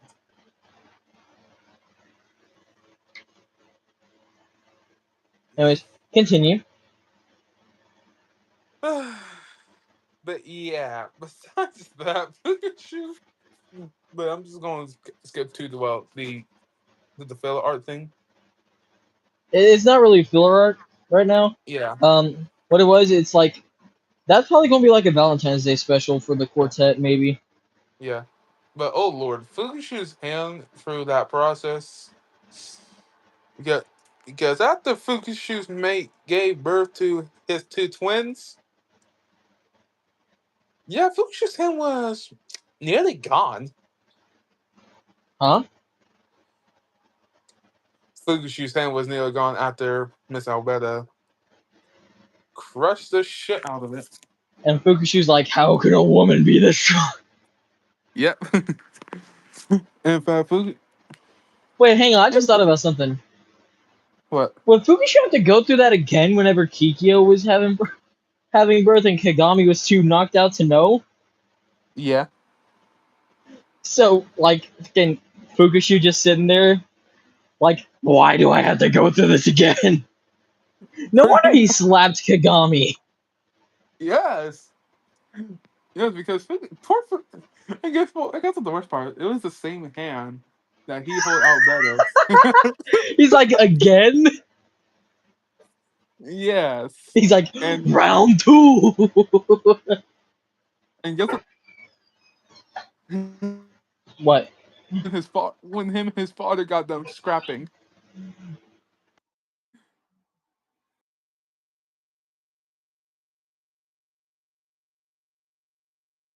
But yeah, praise Fukushi's hand. Yeah. Everybody say RP to Fukushi's hand though. Because that R.I.P. hand that hand went through the most shit. Nah, his son went through the motion. Oh god. We'll Well, get we're we'll get about to him. Yeah. yeah. But yeah, But yeah, so I will say though that during the Kagami, whenever he was depressed because the queen kind of rejected him, Fukushu was poor being a W unfortunate man. soul. Fukushu Fukushu told him, "Hey, dude, take a break." Oh god. Yep. RP Goji though. He gonna die. Poor little Continue. man. Kagami wants to get the girl, but she said fuck. Well, it wasn't that she said fuck no, it's the fact that she was married. So, yeah. But yeah, Fukushu was not just being a W bro, he was also being a W pops. Actually being there, unlike his actual father. Well, unlike his well,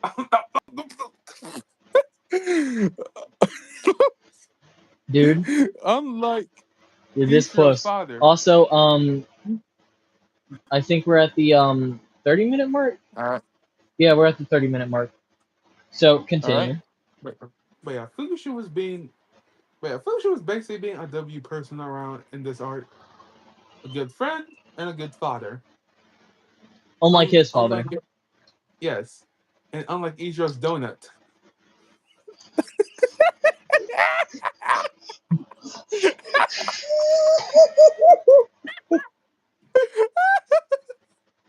I can give zero shit. I can see that. So let's I continue. hate I hate them so much. But yeah. I know, In I the hate him Zog too. but yeah, in the Zogus War, the moment he saw Obsidian and Nama in his dad's hands, Fukushu said, "Fuck all this armor, fuck this magic. I'm whooping his ass." And he hit him with straight hands. He Yeah, hit him with the Fukushu, a right in him left. It's bam. clobbering time. Shit, yeah, that's what Fukushu basically did. He no forms, no abilities, nothing. He just transferred went into his true freaking demonic Oni form and legit put the hand on his dad. And oh Yeah. boy, Fukushu. Oh man, Fukushu. Rip that man a new one. Mm-hmm.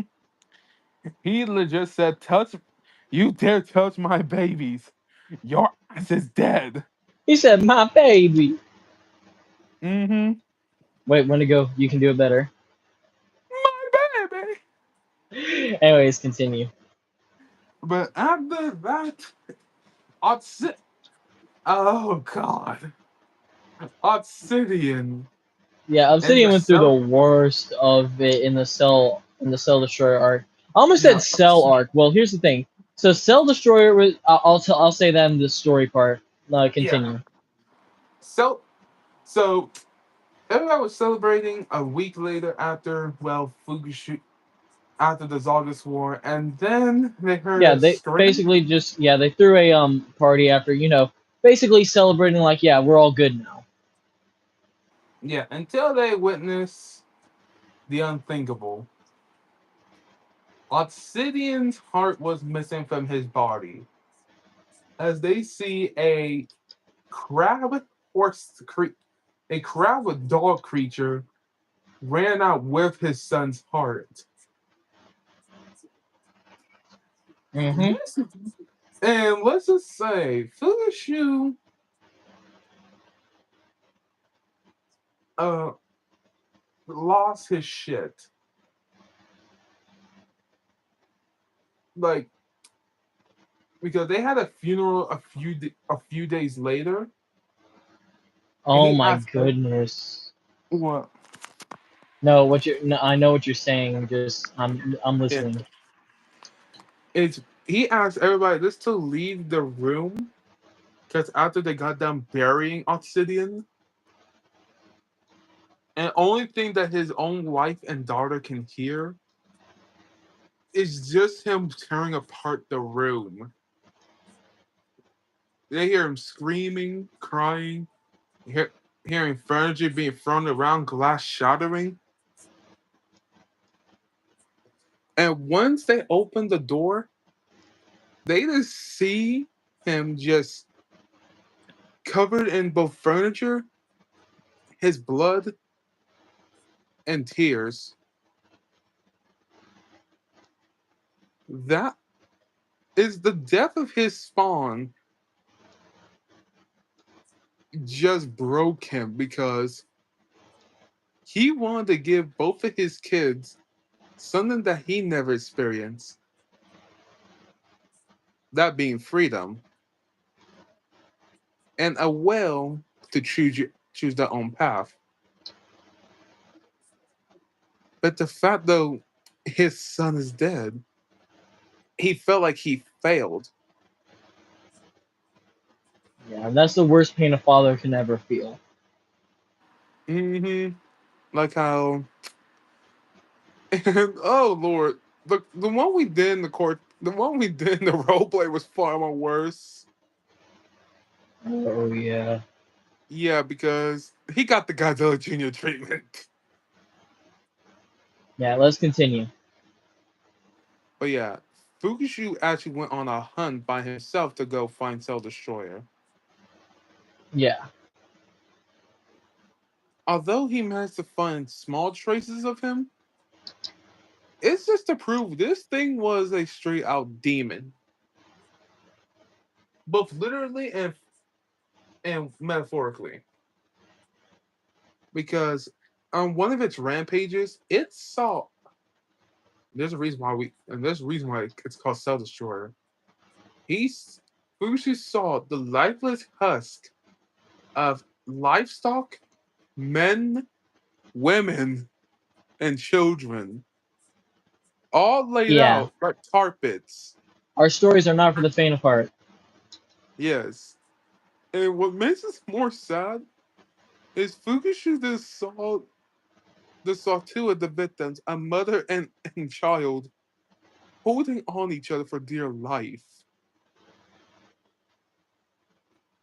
And what Fukushu could only do just to honor all the lives lost on this village was just give them all a proper burial.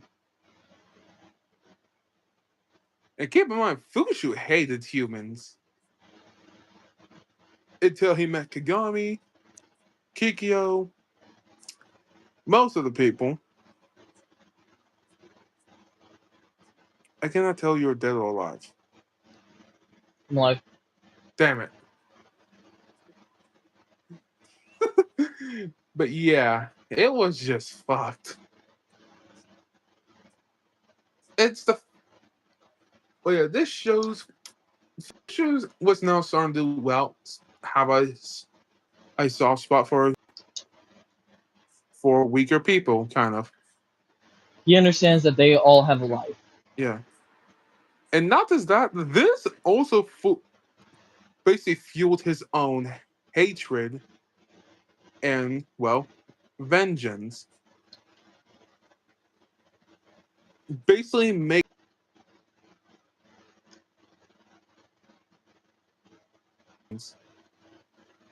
Right. riding, yeah, riding on his pure flaming blue horse to keep on trying to hunt down Cell Destroyer. Right. And during this time, he would run into Kagami, and this is where Kagami basically snaps him out of it. Yep. Yeah, because Kagami, yeah, I guess Kagami can understand what Fushi's going through. And very much so. Hmm. Kagami did this on his own as well. And seeing his friend doing this, he, told him, hey, you don't want to do this. This path ain't it for you, bro. Yes, this. Yeah, but you'll be surprised. Fushi considered, but he said no because he is the horseman of vengeance. He must. This creature. And Kagami, before Fukushu leaves, says, then I can double that then. And that's why And they're yeah, the most powerful duo.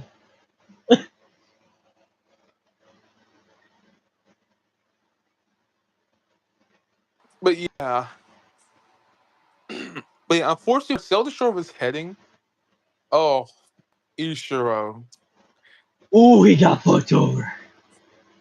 Also, you're about to have Yeah, only to 20 put up. minutes left. Yeah, can we extend that a little bit? Continue. 20 minutes should be enough. Ishiro got Yeah, Ishiro got fucked over by the Cell Destroyer, and Fukushima Kagami realized Cell Destroyer absorbs so much energy, blood, humans, and any other creature on sight, he became more powerful than even Fukushu. Until out of nowhere, someone came in and hit him with with a heavy haymaker. Like, I'm talking heavier than fucking anything.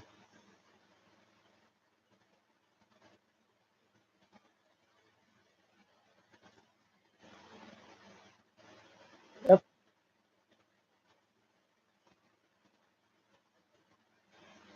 Yep. I think he was about like 20 years old. Like, or was it 17? And Namo. When he and yeah, both yeah, Nama and Obsidian were 17 years old, and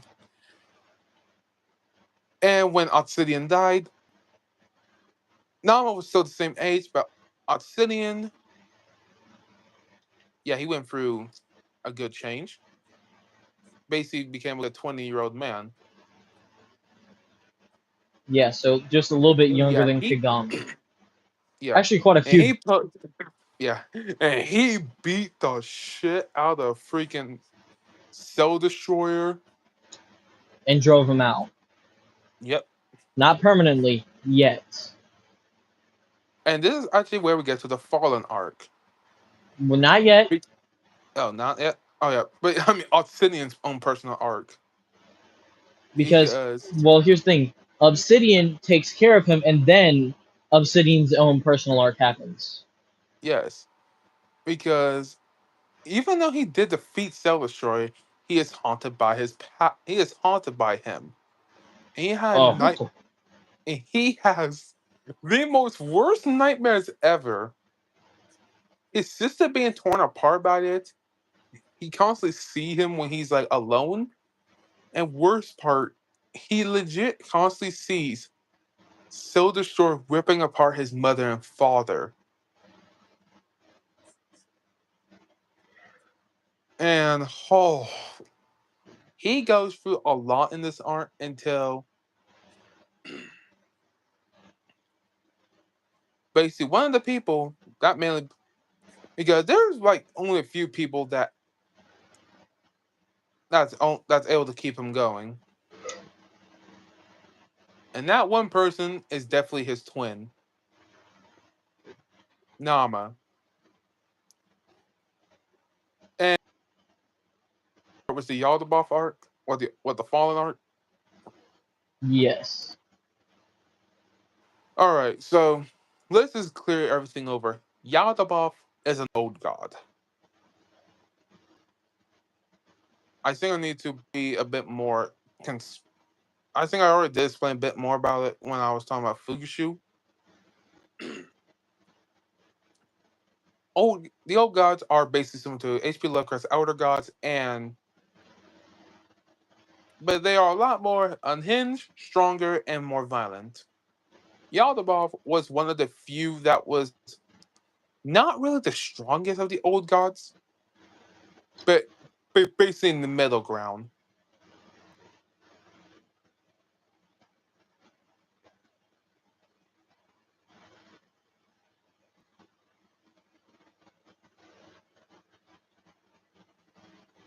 And sent him into the deepest parts of the void. Yep. It wasn't until Yaldabaoth's archons decided to try to resurrect their old master and try to bring him back. And knowing one of Baraksu's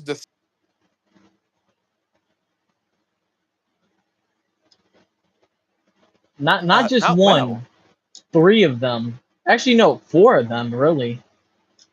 Yes, because fun fact, Kagami is the descendant of Fukushi's brother Hanachimon. Yep. We'll get to him later. So continue Yep. on. Well, I already discussed that, the main characters got into an argument and that happened. Yep. And was it Fukushu or was it his son that sent him to the Arcane I cannot Council? hear you. Was it Fukushu or his son that sent Yaldabaoth to the What? Arcane I did not Council? hear what word you said. Was it Fukushu or his What? son that sent him to the Arcane Council?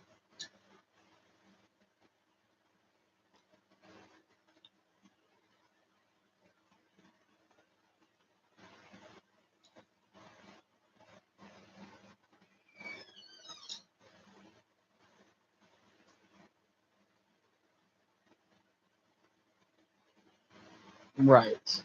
Now going to the Ragnarok Saga. Now going to the Ragnarok Saga.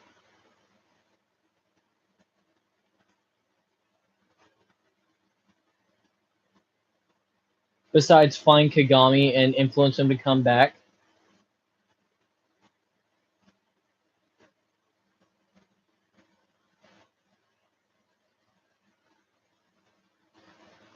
Yeah, and Kagami ends up beating the shit out of him though. Mm.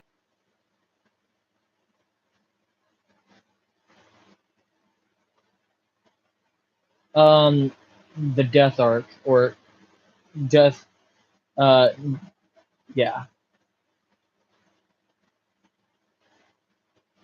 Yeah, this is where Kagami comes back and they fight Ball. Yeah. Now, Ball is a whole nother story because, funny enough, he was actually an Archon that survived Obsidian going ape shit on everybody. And so Ball probably wanted revenge on Obsidian by targeting Obsidian's.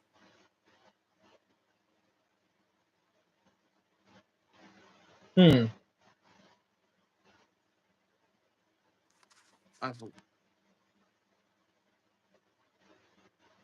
Yeah, I think we'll get back to the name later.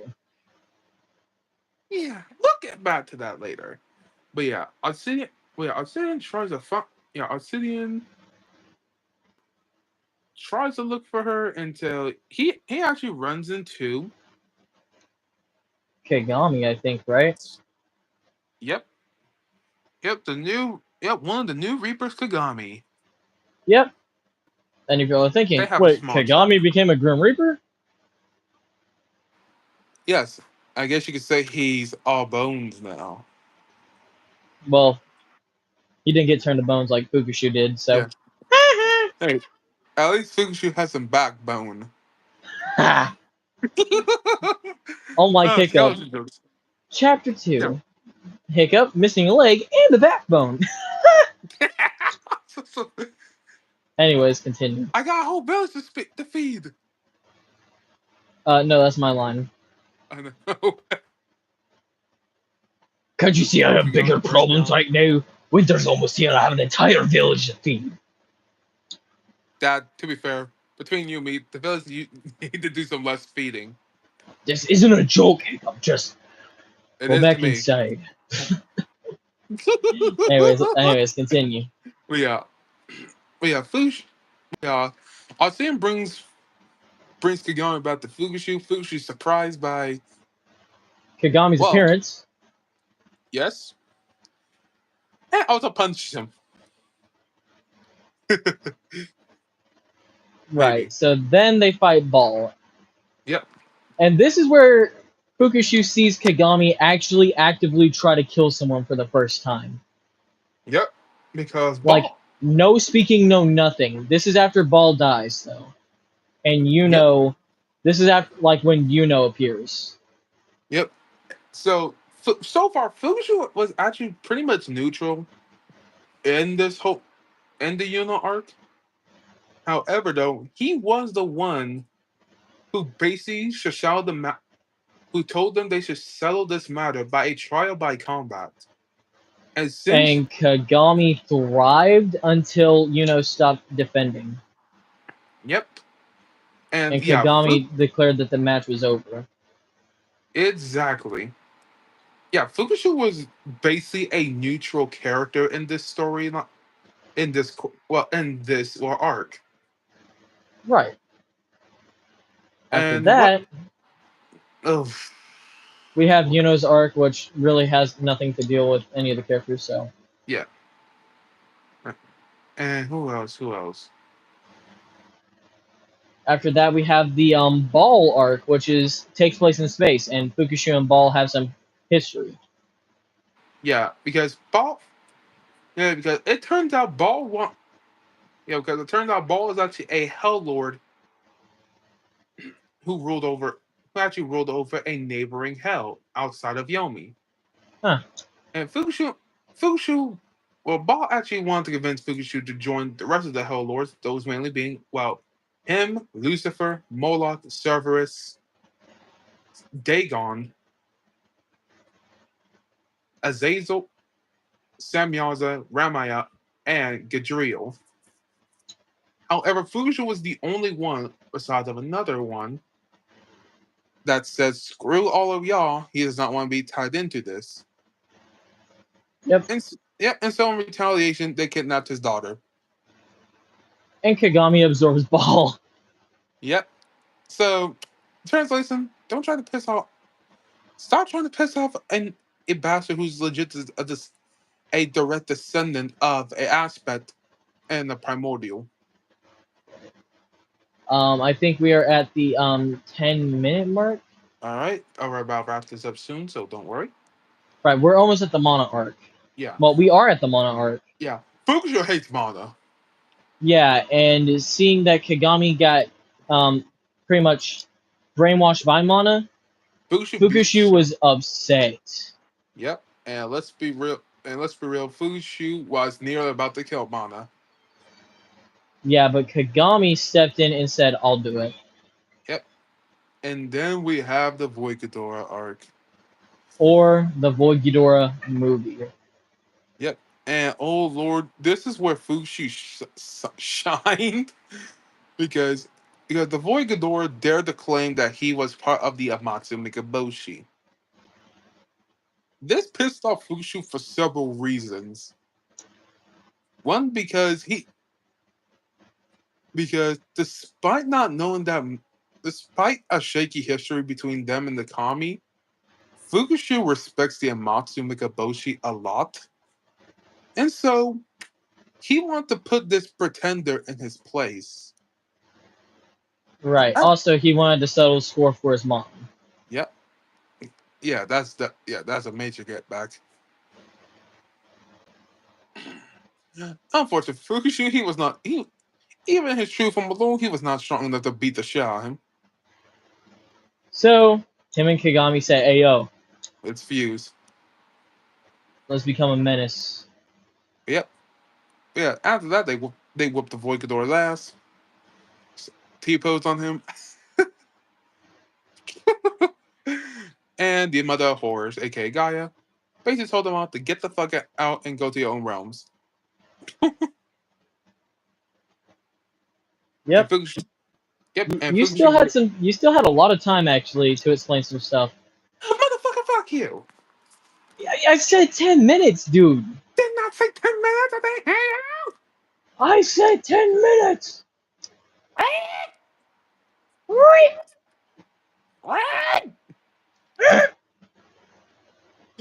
the fuck's wrong with us? Everything. Anyways, continue. But yeah, Fukushu also. Fukushu. Oh, Huh? oh yeah, it's a little funny, guys. Fukushu tries mortal liquor for the first time. And he 5 hours. Yeah, he says, "I miss my mom. She's a Peter. She went beep." His Yeah. son walks in. His son walks in and says, Pop the joint. "What the fuck?" Yeah, because in case you guys don't know, liquor and liquor.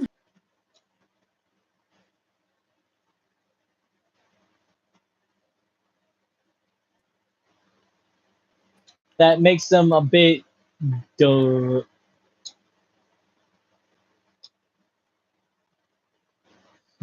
Is mayonnaise an instrument?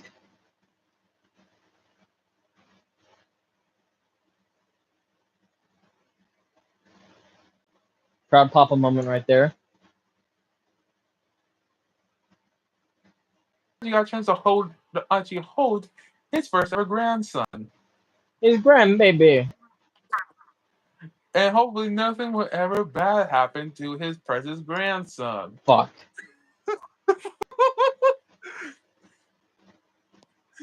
Should we tell him who's the name of the grandson? Yes. The name of Fukushu's grandson is Star Sun. Yep. And we And have oh 5 minutes to boy. spare. Yep. Oh yeah. But in the end of the court, but in the end, Fukushu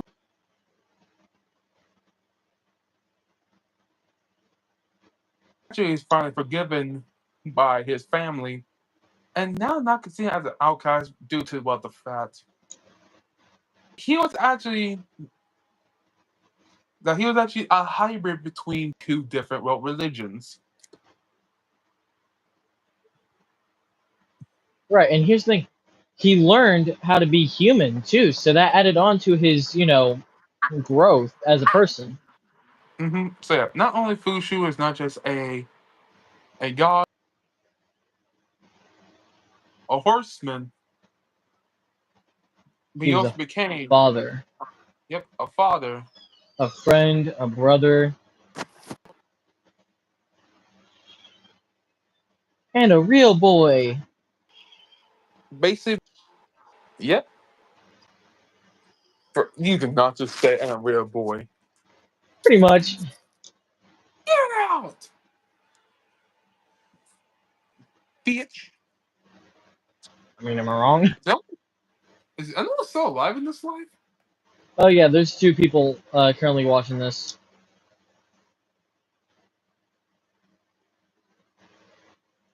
Hey, say I if you guys are still alive. If y'all are still watching this, put a hashtag Goji wendigo or something like that.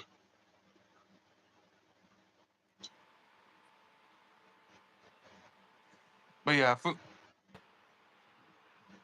yeah, so Fukushu finally got this place to sit up with the rest on, and Obsidian Rose. Well, actually, Rose Nazari and his twin sister Apex Rose Yomi. Where Fukushu Someone can actually put a finally. hashtag Goji wendigo. Hey, let's go. Let's go. Thank you. But yeah, Fukushu finally has peace For now. because after the shit he went through, He deserves it. what he definitely needs is a nice nap.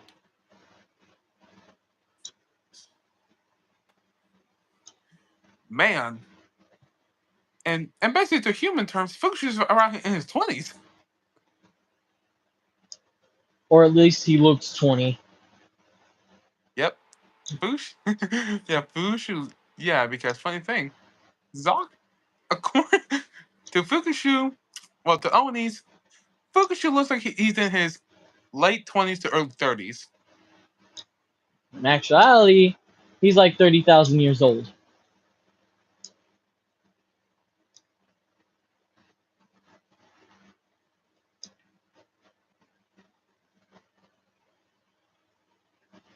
What is your beef with Vegeta, dude?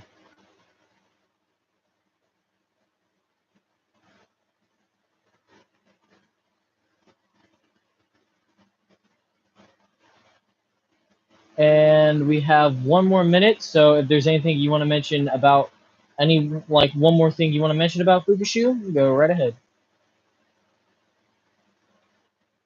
Fukushu is a great pops, a great granddad, and hopefully nothing more bad happened to his family. It's not like they have a not surprising family reunion. Yeah, and not only that, but Fukushu pretty much became more human at the end of the quartet. He went from, because we use speaking tones as a way of seeing if someone has a human side or not. Fukushu, he Yep. went from speaking with a, more dark tone in his voice to actually speaking like how me and Wendigo speak to each other. Yes, midget. And just like that, it's time for us to talk about the story of the Kaiju Quartet and certain stuff that we're going to be doing. Does that also include kicking people's butts? Yeah. No, man, have bull.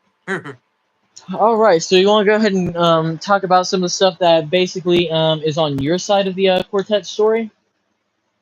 Well, I think mainly my side of the quartet story is mainly talking about the pantheons of what we have right there, like the Right. pantheon, like the pantheon gods. I had to fix, rearrange, change, and fix. Right. So you go ahead Yeah, and mention like the pantheon and like also we're going to discuss like the family relations between Kagami and Fukushu as well. yeah. Okay, so pantheon of gods we really only have is only the Amatsukami. Those are mainly Shinto beliefs of gods. In my And version, they some of are. the Urdu. Yep. Oh boy, the Urdu. The Actually, no, Or. there's one of the Urdu. Yep, and he is their ancestor. But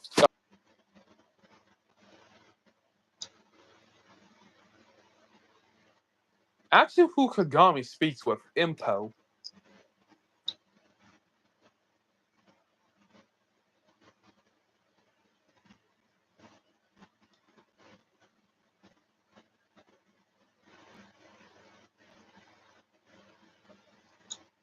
Very hard to hear that. Who? Fukushu himself is afraid of Impo. Damn.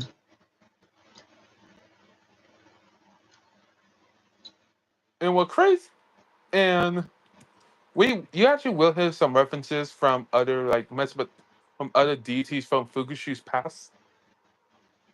But you guys must know that the way how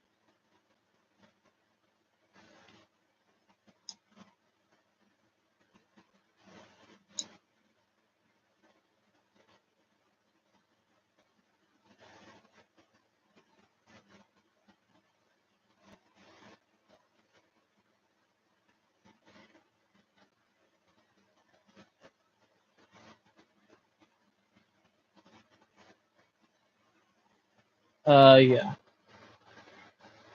but there are some references to other mythologies too, but the Amatsukami themselves, they are descendants of Baraksu, who is an old god. I already explained that already, but for a refresher for a new people, old gods are powerful, powerful. Second only to the primordials. And yeah. Fuchsia's bloodline, yeah, he is a part of that. But he's Fuchsia's glad he wasn't born from immediately straight from Baraksu. Because Baraksu's children were more Lovecraftian. Am I right? Mm-hmm. Like because he made it with Shub and Dagon to basically have several creatures until they gave rise to the Amatsukami. So do expect the Amatsukami to have some aquatic features to them. So yeah. Why do I see Izanami looking like a half human, half raven, half fox, and half anglerfish? Because it makes sense somehow. And it's scary, and I love it. Like how, like how I love seeing your damn Vegeta as hairline.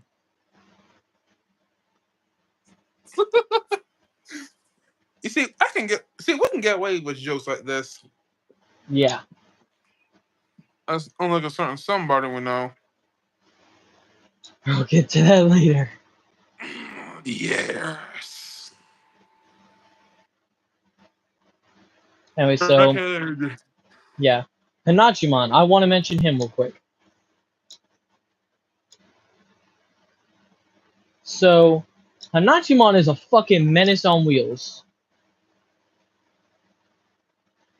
As a matter of fact, his sister went through something and killed the guy who did it, chopped off 2 of his heads, and left the last one to place it in a box. Sent it to the leader Mm-hmm.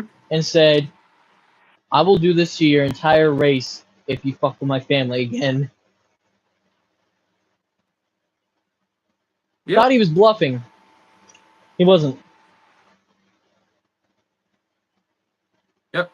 Unfortunately for Hanachimon, who this was an unfortunate descendant of of his ancestors' siblings.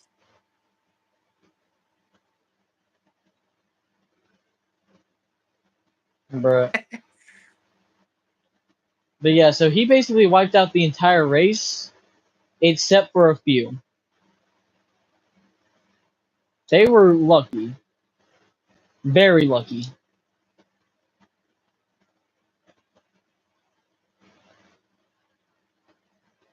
Also,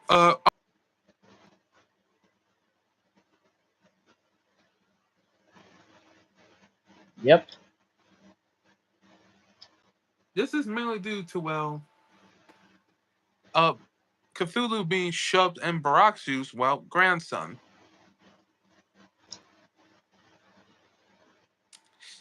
So, yeah, you learn something new every day.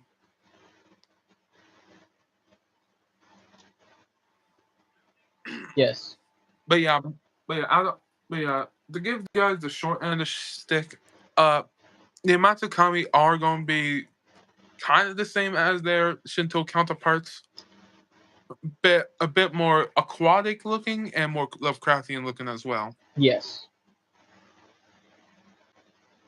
Now is your turn, my friend. All right. Wait. No. No. No. No. No. No. How about we do it like this? Because there's 6 minutes right now. We are at the We're almost at the 10-minute mark. How about I have 3 minutes and you have 3 minutes? No, not 3 minutes. Uh, there's 60 minutes. You get 30 minutes and I get 30 minutes. So that sound good? Yes.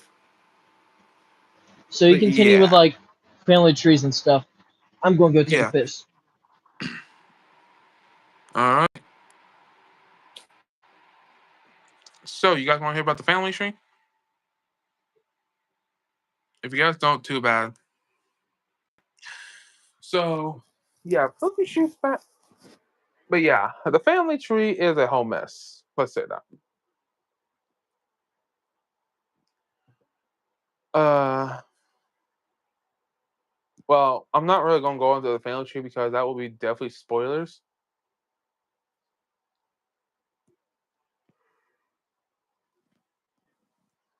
But the most notables of the family are Izanagi's kids, those being the sun god, the sun, moon, and storm gods.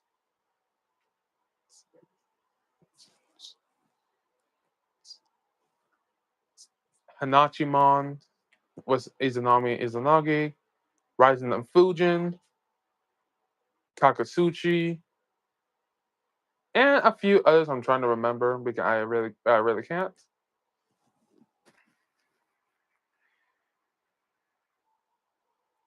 So, ooh, damn, your boy's tired, but I'll live. I'm, I'm working for this, mate.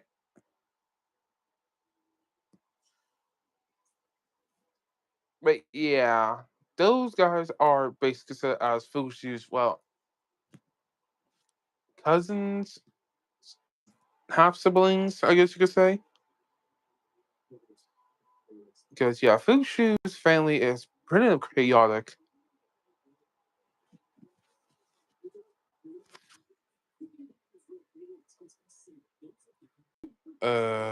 Fuck what I was about to say.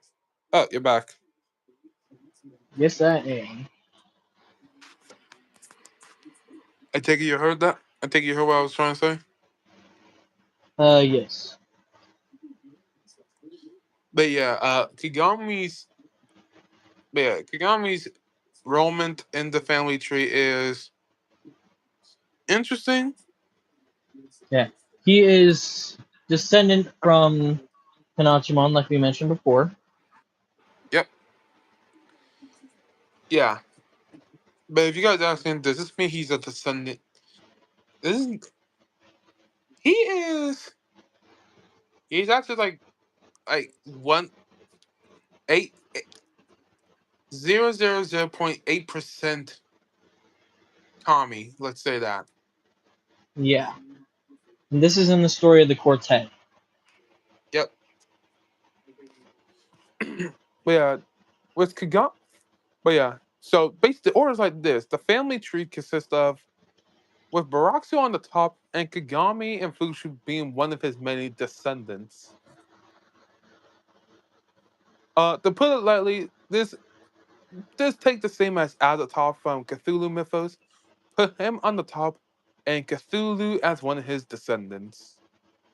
Am I correct? Yes,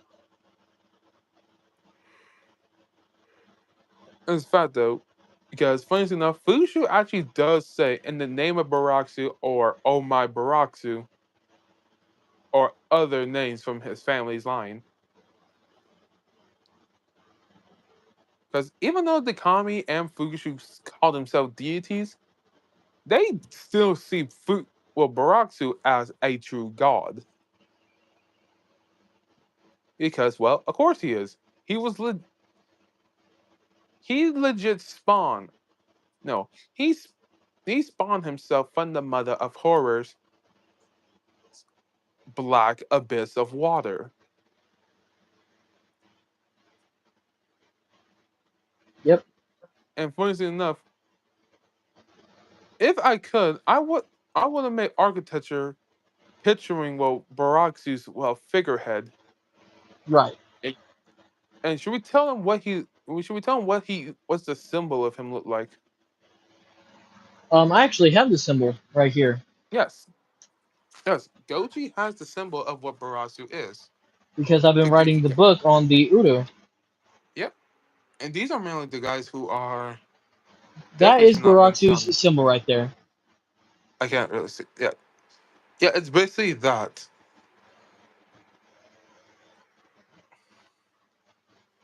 But yeah, definitely. But people, but I know you guys are gonna ask why the Fukushu made it. Why the Barasu made it with two deities? Baraksu didn't know how to keep it in his pants. Not just that though. Baraxu wanted to make sure he can outshine his brother Anu. So he made it with Shub, gave birth to three kids, and then he made it with Dagon. Should we tell them what Dagon is exactly? Uh, that's your job. Yep. So Dagon is once a Sumerian god in actual terms. Well, he was once worshipped as a god in uh Canaan or Canaanite mythology and oh fuck. What was the other religion? Uh God damn it, I was reading about it yesterday. Oh well. But yeah, they were. But yeah, Dagon is still basically a male deity, even though he was a fallen angel. And together, these two had Baraksu, uh, their two twins, Buron and Doxu. Don't ask how that worked.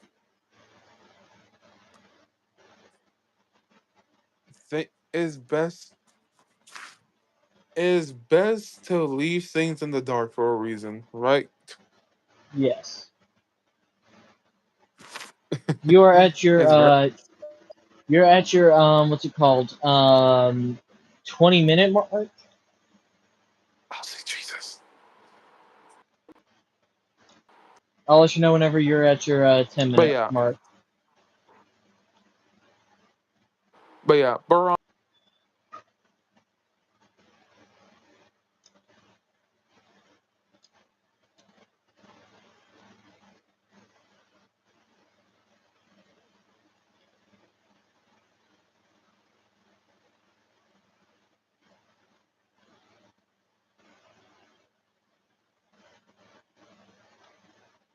I don't think any of us heard you.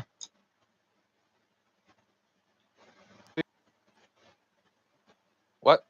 I was saying I don't know if anybody heard you, Oh, for fuck's but you're good. I could tell what you're saying.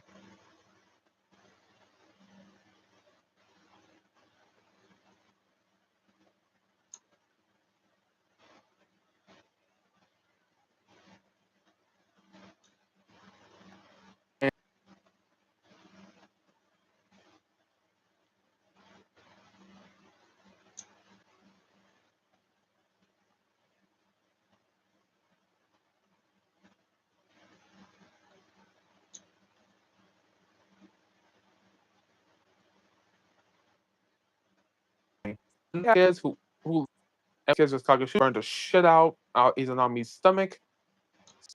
Tsuyomi, Zalgus found her. Basically, have a son with him, and Fukushu was born. Fukushu, Fukushu, Zalgus filed for child support and custody, and Zalgus beat his son with a stick for nearly 18 years. There, Dog, you're not you, even you at your sound. 10-minute mark. I know. And who said was done? Who said I was done? Continue. But yeah, but yeah. To basically retaliate, Fukushu actually faked his death. Fukushu faked his death to escape from his father's wrath. Create Apex to tell him take over Yomi, and so they did. And Fukushu get the real Yomi as their king. And they basically act vengeance for what happened to his mother after his mother told him.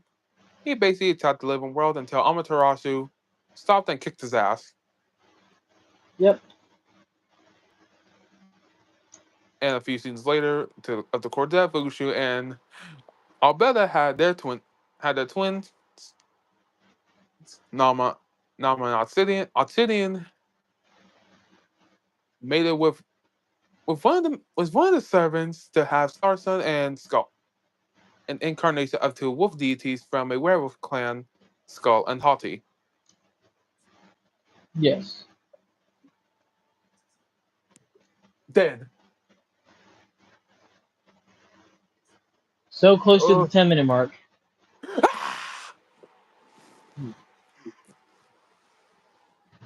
I'm about to scream. How much longer we have? Hey, how much longer we have until the live ends? Um, After I get done with my part, 2 hours. Oh, sweet Jesus. We're gonna be Hey, here hey, for a while. you agreed with this. I know, I fucking hated myself. I mean, hey, at I, least we're having fun though. I wish I bomb. Okay. But yeah, that was basically the whole of Fukushi's family tree. Any questions for anyone? Nope. Good. But yeah, I'm. One thing that Zalgus did told his son is this: never fight to, never fight to these two people. The the solar deity Atum and the king of the earth himself, Bisma. You you guys must not. You guys must remember who the hell Bisma is, right? Well, for the new ones, Bisma is the our equivalent of the Greek god Zeus, but stronger and will not hesitate to smite your ass like it's the 4th of hmm July.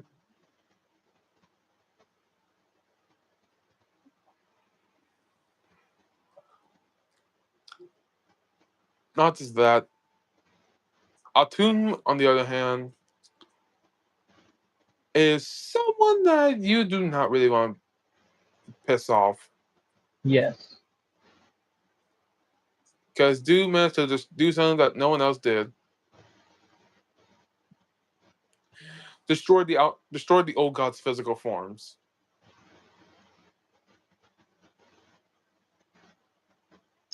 And that is something that his father August, who is hatred himself, someone who believes he can challenge the primordials, even he's afraid of Atum. What does that tell you, fools? Don't fuck with these because Yeah, these people. With these people. yes. Yes, you guys. In case you guys don't know, I make strong characters. Not weak ones. Yes, unlike a certain somebody we know. We'll get to Bitching it. that later. I am aware. Oh, my nose itches. How long I have? 9 more minutes. Oh my god. Oh my god. Go jump off a cliff. How about this? No. Why not? Because I still gotta live. Well, Squirrel does. I'm not sure about you. Anyways, let's continue. Yeah. Fuck, I was trying to remember her name. I was trying to remember the werewolf chick's name. I forgot. You got anything to say about Fukushu, Goji? No, not really. Yeah, me either. I forgot. I have big fan on everything. This is the first time you've ever spoken about everything that Fukushu is? Yes. Damn. Ugh. Achievement unlocked. Spoke about everything that Fukushu is. Yes. My No, I ran out of things I wanted to say about him. Fuck. Yeah, I legit forgot. Well, no, I can't remember. Or the obvious.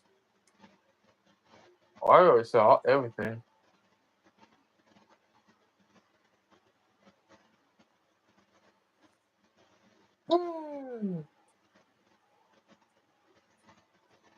So we just wait for the minute mark. Um, you got about 7 minutes. Hmm. But it's probably just talk about how. It's probably talk about well the design choices I did for them though, right? Yeah, if you want to.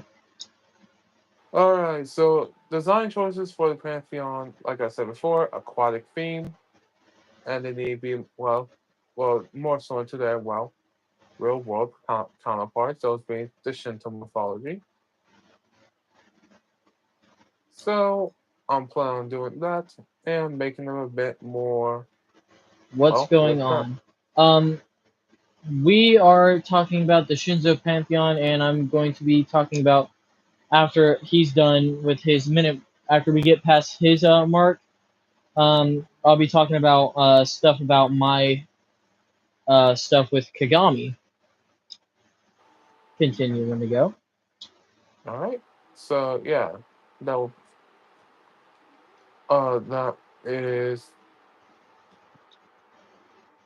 kind of more innovative though, because oh, this thing about how to make these guys have this headache.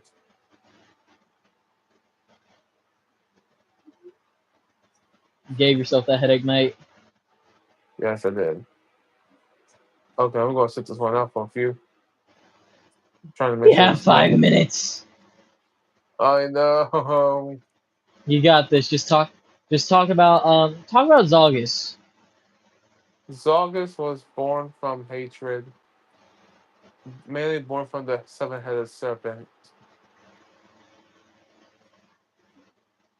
This guy is a powerful reality warper, an all-powerful entity, a cosmic dread, and many people from my little fan-made world might confuse him for the actual biblical devil.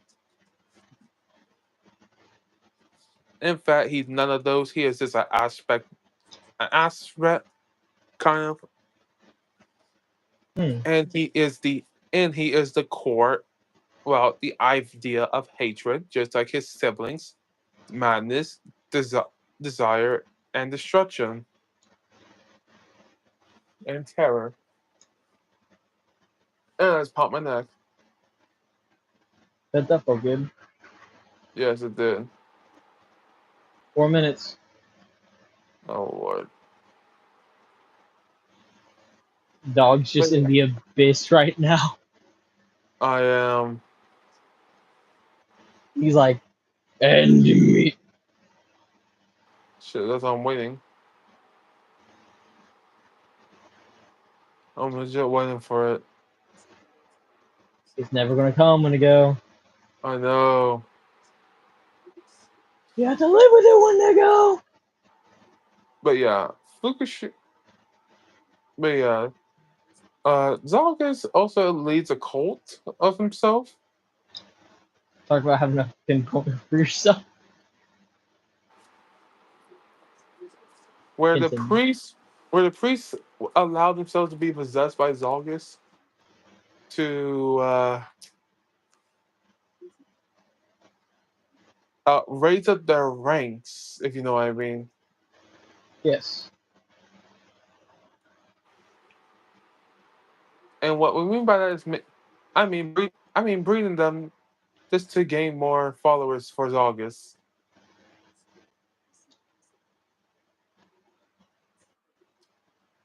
Yeah.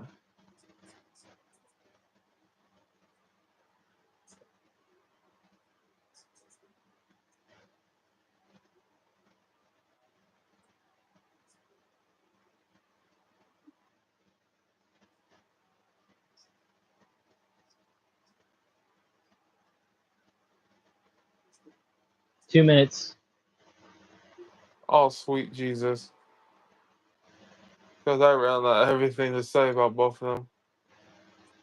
All right. So you want to just talk about something before it's my turn? Sure. Talk about something random. Yes. There's nothing random to speak about, is there? Nope. Oh. Dog, you good? Yeah, I'm good. I'm good. I'm just, my head. It's just, I'm trying to recollect everything in my brain right now. Ooh, What? my eyes hurt. I know, right?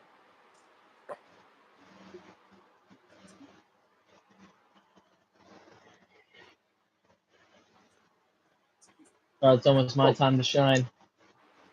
yay.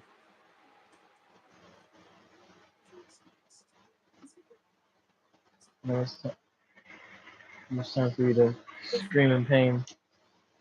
Yes.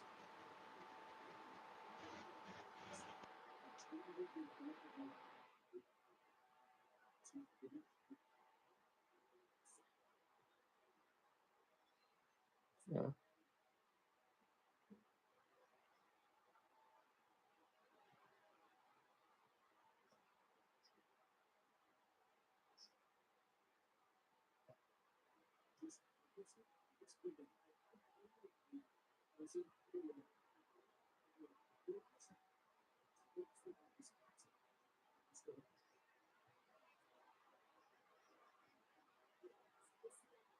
It's my time to shine.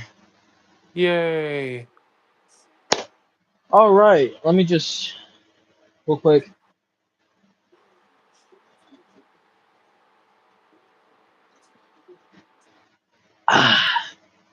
Want to turn your camera on when you go? Nope. Bye. Brain's still fixing itself. Ooh. What? I just popped my back and I felt it pop like 8, 10, 11, 12 different times. Oh, I know how that feels. Oh. Anyways, so not really much to mention for my part of this, but just know that Kagami's part of the story, um you see, he doesn't really carry on as much attributes from Hanachiman as you may think. Yeah, they both have a bloodthirsty nature, but the reasons of them being both bloodthirsty is completely different. You see, Hanachiman's bloodthirsty because, well, he can be. Kagami's bloodthirsty is because he's tired of this shit.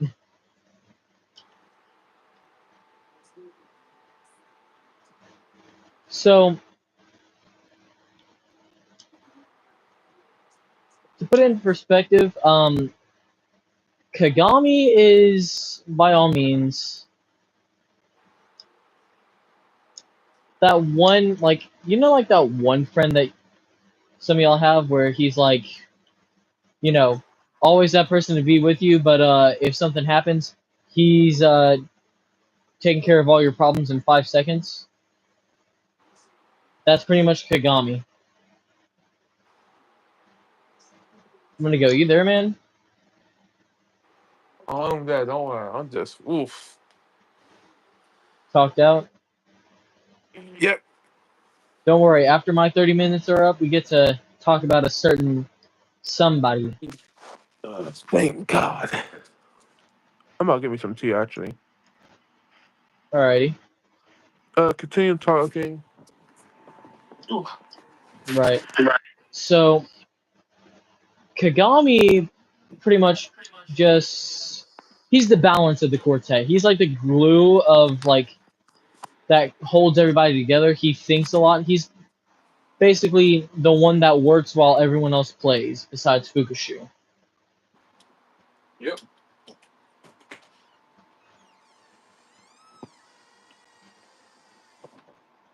So besides besides that, um, Kagami also is one of the most caring people ever. He has a soft spot, and just pray that you don't exploit his soft spot. Otherwise, you're done. Not in the Instagram terms of, oh, that guy did this and now they're done. There's no way out of this. You're cooked. That's what Kagami is. So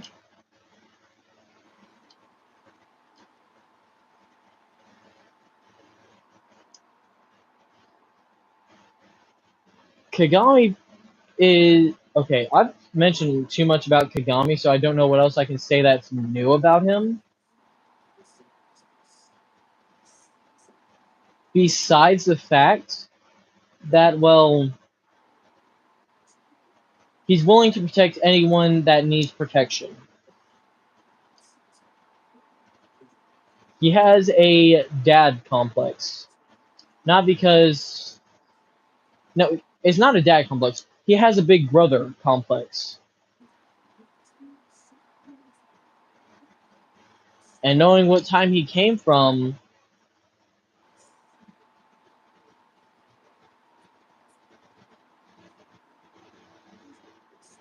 who is the.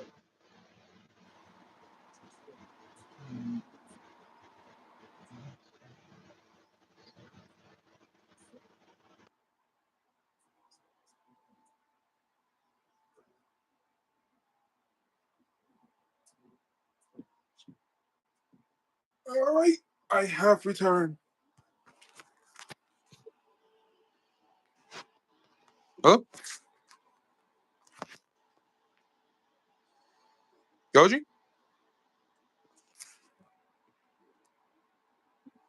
Hello? Sorry, I had to go specify something. So, Shadow Crystal Star says, "Who is the current someone?" What do you mean by curtain? Do you mean current or something else? Oh, I was thinking about the person who I'm kind of having really short temper about. Ah,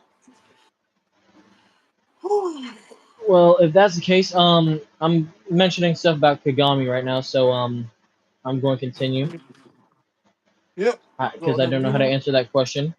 Um, Oh, I'm about to sit my ass down. yeah, you probably need to, old fuck. What the f you just say to me? I said you probably need to, old fuck.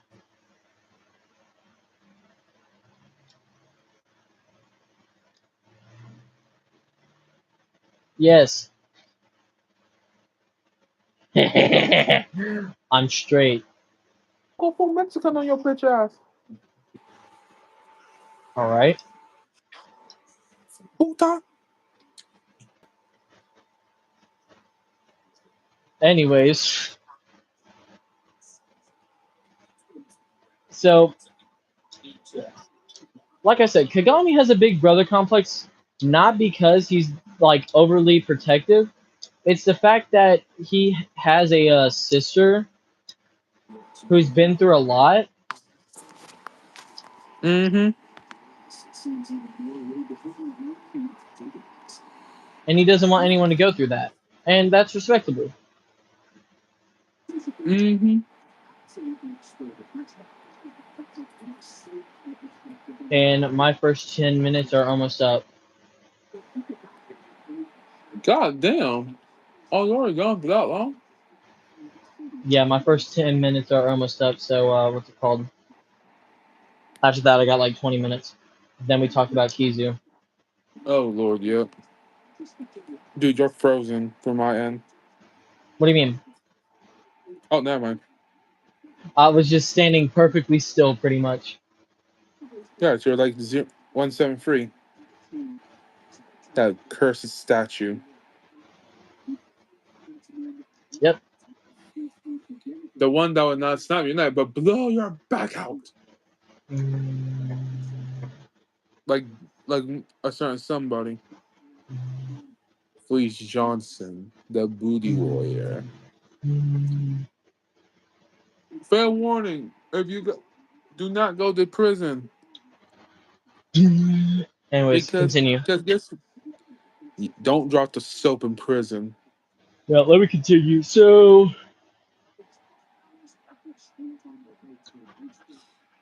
ugh. Oh.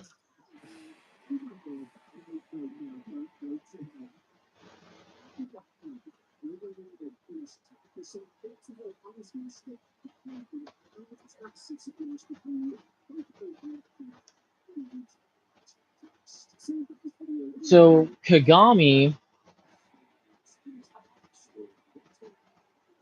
like I mentioned, so the connection between his wife started off like this. So originally he had a thing for the Queen of No Remark, but that didn't work out because the Queen was still married to her husband and well didn't want Husband's a anything to bitch. come to Kagami. So he was upset, but he understood. The slave trader or the person that guarded the underground arena that he worked at pretty much said, "Hey, take a few days off because you need it." Oh yes. Oh, I forgot to Even mention. Fukushu noticed that Kagami didn't seem right and told him, Yeah, "Hey, if you need anything, just contact me at Nazari." yeah. Oh yeah. I forgot to add this part. Fukusha hates the slave owner. Yeah.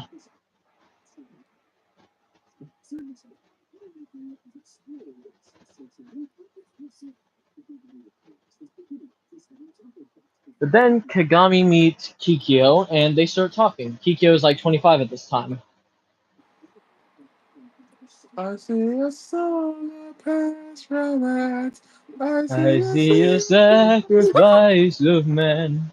I see Oh God. portrayals of betrayals and of And my breath is final. What's that? What was I that? see you on the brink of Dude, I death. see my process demons back. Anyways, let's continue. Sorry about Yeah, I that heard. little musical number, guys. Yeah, oh So, my gosh. Yeah, let's continue before my paralysis demon comes back again. fair point. So, Kagami goes on to, well, talk to Kikyo, and, well, they start having a friendship. Kikyo asks if, she could stay at Kagami's house, which is with the entire Inuyasha crew. Yep. The entire Inuyasha crew stays there. So it's a bit awkward, but You know, they manage. it's another big awkward if they all share the same toilet. They kind of do. Hey, you might want to let that shit clear out before Kagami gets out.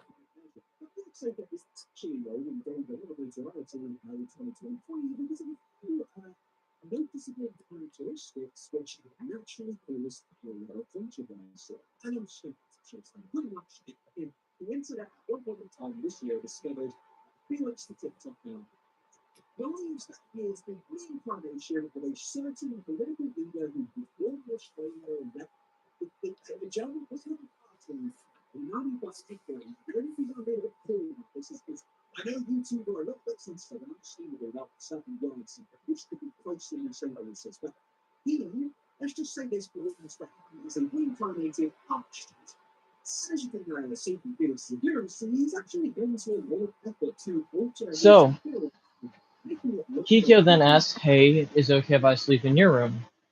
Kagami, a little bit odded out by this question, obliges.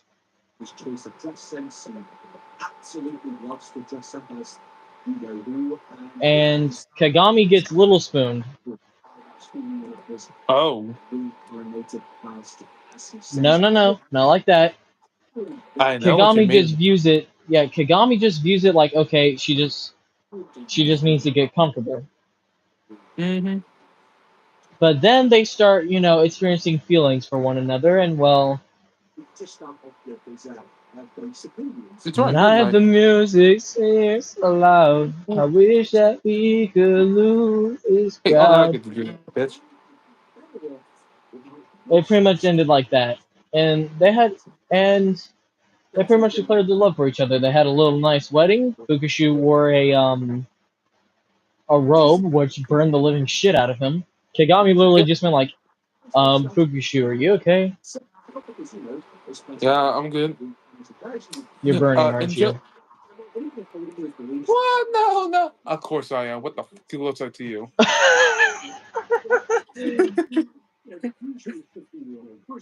Yeah, fun fact. Any angelic items from Fukushi's homeland will burn the shit out of him. hmm Including a monk outfit. Yeah, so Kikyo and Kagami get married, and, well, later on they have kids. But the way I did it for the story is that Kikyo kind of saved Kagami from going to a dark place. And I really like that. Welcome to the dark side.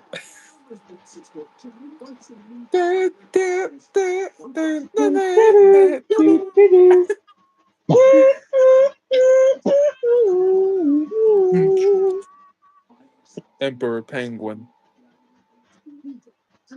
Emperor Penguin. Don't you mean Emperor Palpatine? No, no. Think about Palpatine, Pangolin.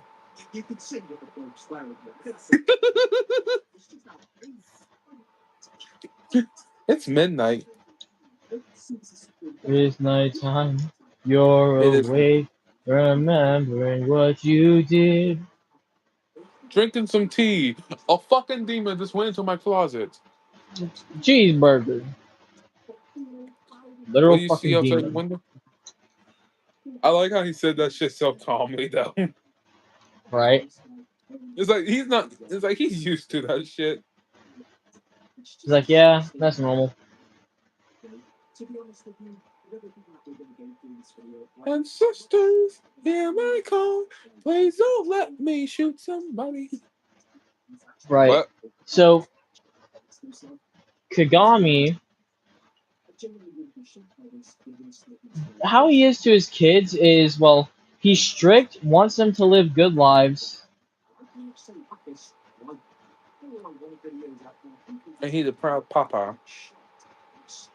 A very proud papa. You know who ain't? Ew. Who you think?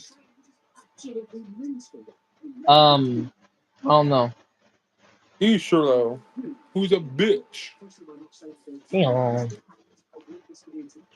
He should have died in the womb. Oh, dude, that is messed up. Oh fuck, my bad.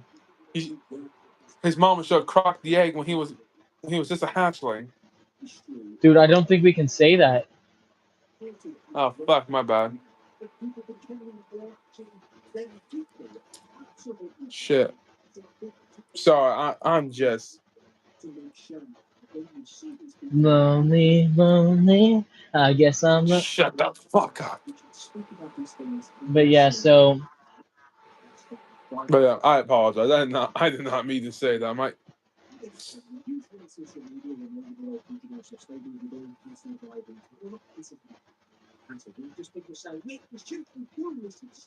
But yeah, I apologize for that. I did not mean to say that shit. right. So Kagami pretty much he cares about a lot of people. No shit. But he's also one of the scariest people in the quartet by far. Yep. You know what else it is? Who else?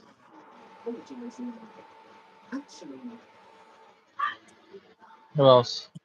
Fukushu. Or worse, That Larry. is Larry.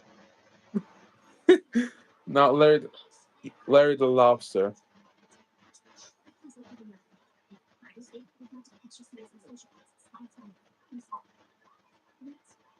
But do continue.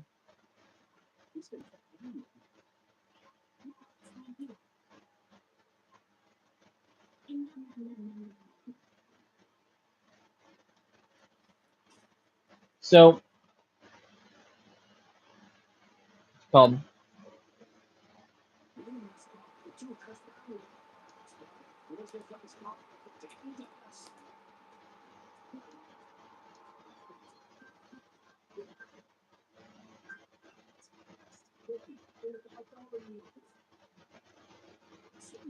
after that, Kagami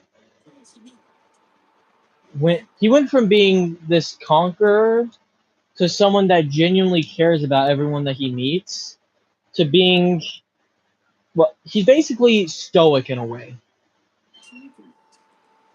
Hmm. And yes, Kagami would scrap with a dragon. Kagami's crazy enough to scrap with a fucking god. Yep. Which all the Dragon Ball glazers out there, y'all are probably about to try and tear my ass to bits. Kagami can solo Goku. Who Unless wouldn't? it's Xenoverse Goku. Fukushu could eat him. Xenoverse Goku is a whole different nigga. Oh, Dumbass!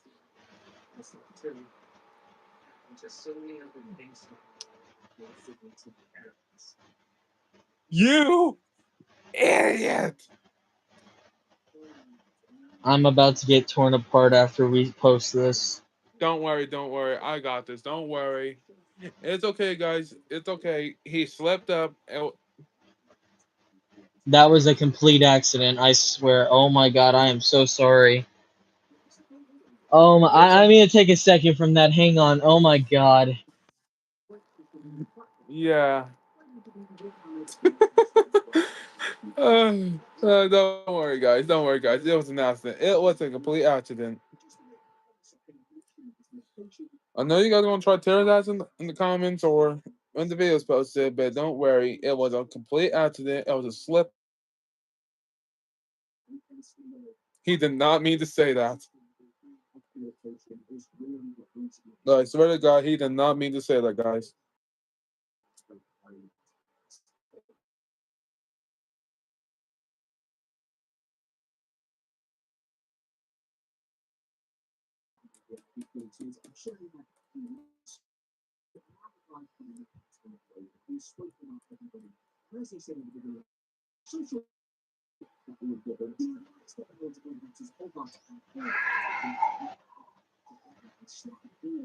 Dude. That scared the shit out of me. Huh? That scared the shit out of me. What I just did there by Yeah. dude. That was No, a no, no, complete no. accident, bro. Bro, God that was damn, a that sound is stuck in my head now. oh my god, bro. Dude. Oh Idiot. my goodness. Okay. Guys, I am so sorry I said that. That was literally a in the moment thing. Also, I have like 9 minutes left. Oh my god. Oh, I feel so fucking ashamed. I am so sorry. I can bop him on the head, don't worry. Yeah. Um. So this mean I get to say it? Huh? This mean I get to say it? I don't know. Hey, at least I didn't pull a PewDiePie and say the hard R. Yeah. uh,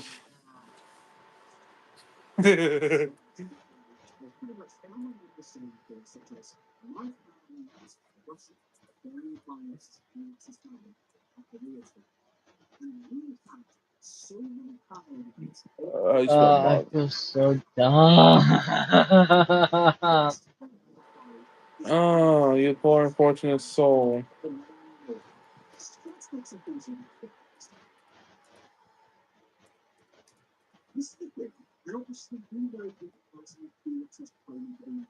You poor unfortunate soul.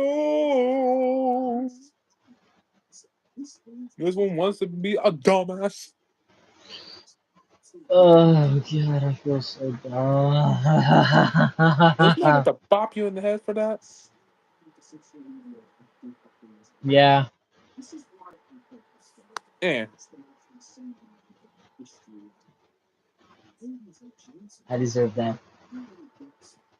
He deserves to get wet.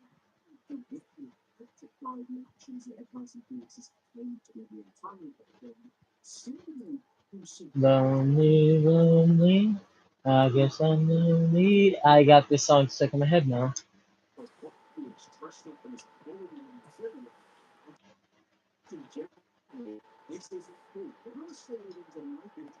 So you want can so let's see. I have like 7 minutes left. What should we say now about like Oh, Kagami? oh no. Just know Kagami is the type of person that he'll help you, he'll protect you as long as you stay within his good grace. Case in point, Gesu. Hmm. And we'll get to how Gesu was in the original quartet later. Yes, because all what he did was piss me off.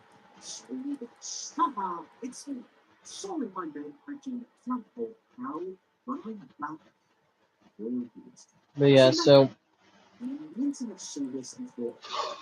I still can't believe I slipped up like that, dude. Like, oh my god, dude.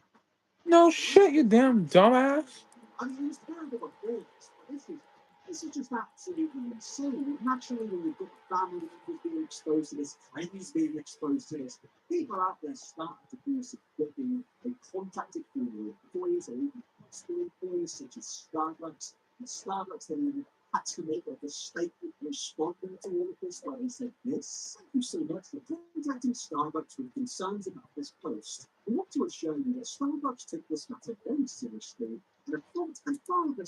But yeah, so um, there's not really much to say about Kagami after this. Hmm. But yeah, he can beat Goku as long as it's not Xenoverse Goku, because like I said, Xenoverse Goku is just that person. Yep, beyond who can? Who? Who them The only the horseman of vengeance, the Giga Chad himself,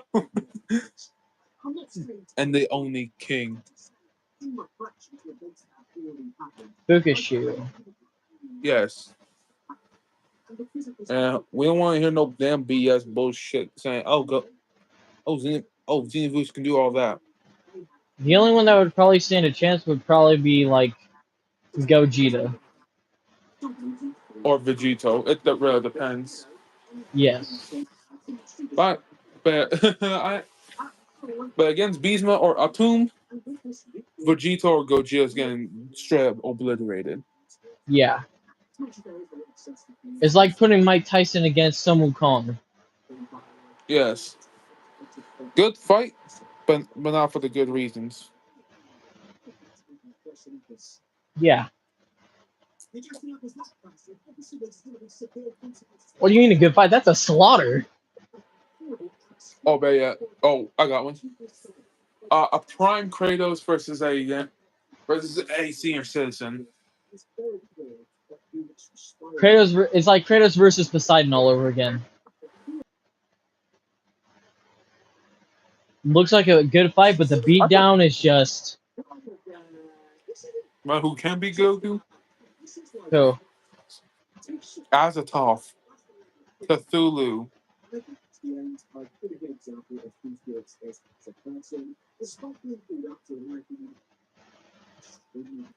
But yeah, we have the three. We're at the 3 minute mark.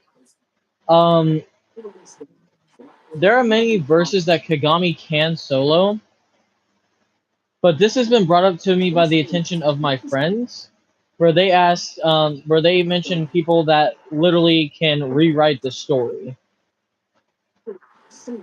And yes, Yep. that could possibly work on Kagami, but his astral form is beyond that of the story. It does not get affected because that is his true form now.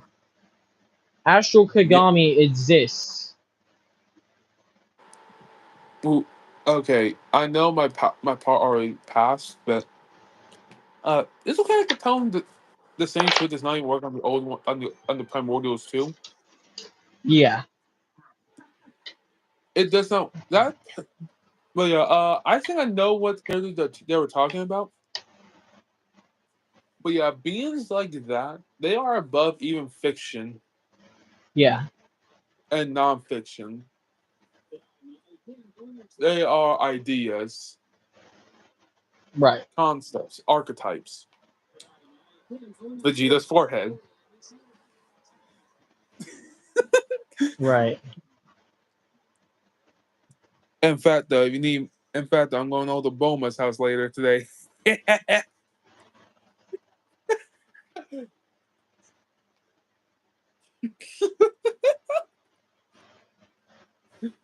Yes, I want. Yes, I want that. Ba, ba, ba, ba, I'm loving it. Ass forehead. Come over there and try it. I'm gonna turn him into a guy. I'm gonna make him start working at damn McDonald's like he's my own McDonald's employee.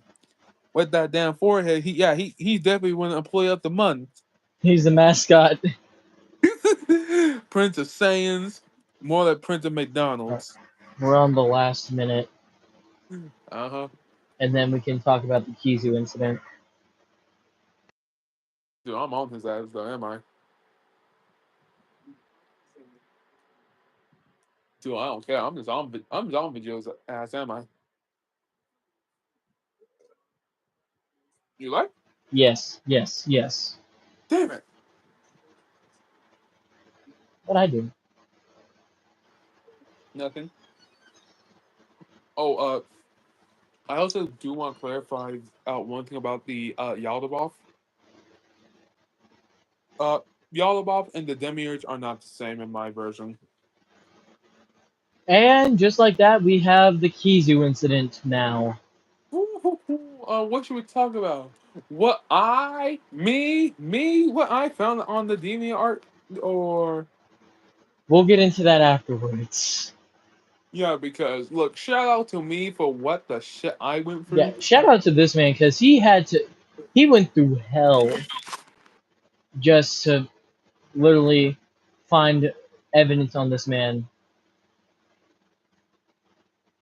Very giant. Now, going back to the comments where it said, "Why don't you like your character?" or "Why doesn't he like his character?" The person that created the character is no longer with us in the quartet, and we're going to explain that here soon. And we don't like his character because he made no sense and was weird as shit. So, without further ado, Wendigo, go ahead and explain. Jonathan Kindle, am I correct? Yes. Jonathan Kindle had a very fucked up relationship uh thing with us. And he was very much into Godzilla, Ultraman, Transformers, anime, and other stuff. Yeah, and some of y'all are probably wondering, like, how's that a bad thing? I mean, it's just Godzilla, Ultraman, and other stuff. Which normally it isn't if he wasn't obsessed with it. Like, literally, it's Godzilla 24/7. this, Godzilla that, Godzilla this, Godzilla that. And I started to understand why people didn't want to be friends with me back whenever I was a little kid, because that's pretty much all I talked about. So no, I mean, to be fair though, I did not really talk that many kids, mainly because of my personality. But Right. yo, did I do? I was on a huge Transformers fan thing, but even I knew not to freaking constantly talk about Transformers this.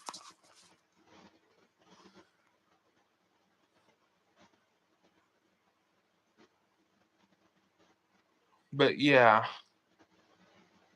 uh, but the character story barely made any sense though. Yeah. Since it was the writing, the storylines. He pretty much added stuff that didn't make any sense. Like, he introduced it, and he would tell me this: if you're going to introduce something, make sure you do it properly. Which I know how to do that, but he didn't practice what he preached. Mm-hmm. Oh, he also steals people's fan art. Yep. Whereas we put credit Yes. by saying that some of this art is not ours, so please support the original artists. Yes. He didn't. Yeah, he really doesn't.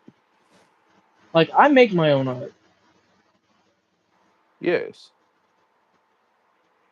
Also, whenever he took our art and used it, It really pisses us off. yeah, that did piss us off. But other than that, Especially, yeah, he, especially me. oh Lord, he didn't even bother to let us know.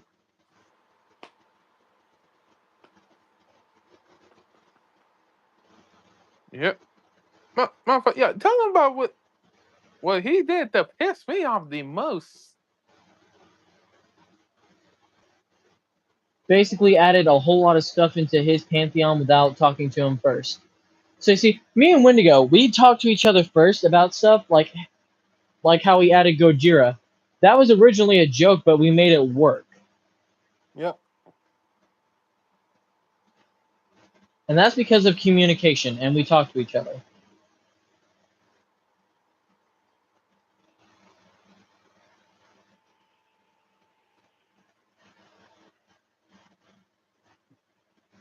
He legit. And plus, though, my original story I did for Zalgus, he was the son of Nyx and Tartarus, like being part of the Greek pantheon. And yet, though, he added random shit in there would not make no sense. Yeah. Like, bro, Zalgus, He was a control bro, freak. He didn't like the fact that we had our own story, pretty much. Because he wanted it to yes. be about himself.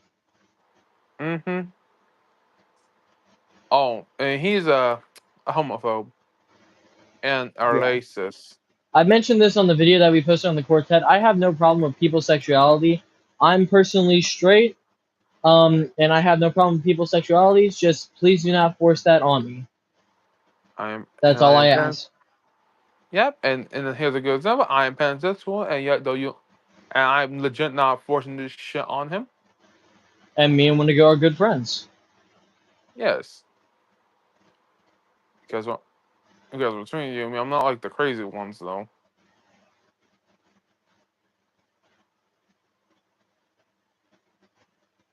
It's just when I mentioned to Kizu that Dagon and Baraksu are lovers, He didn't like it like one bit.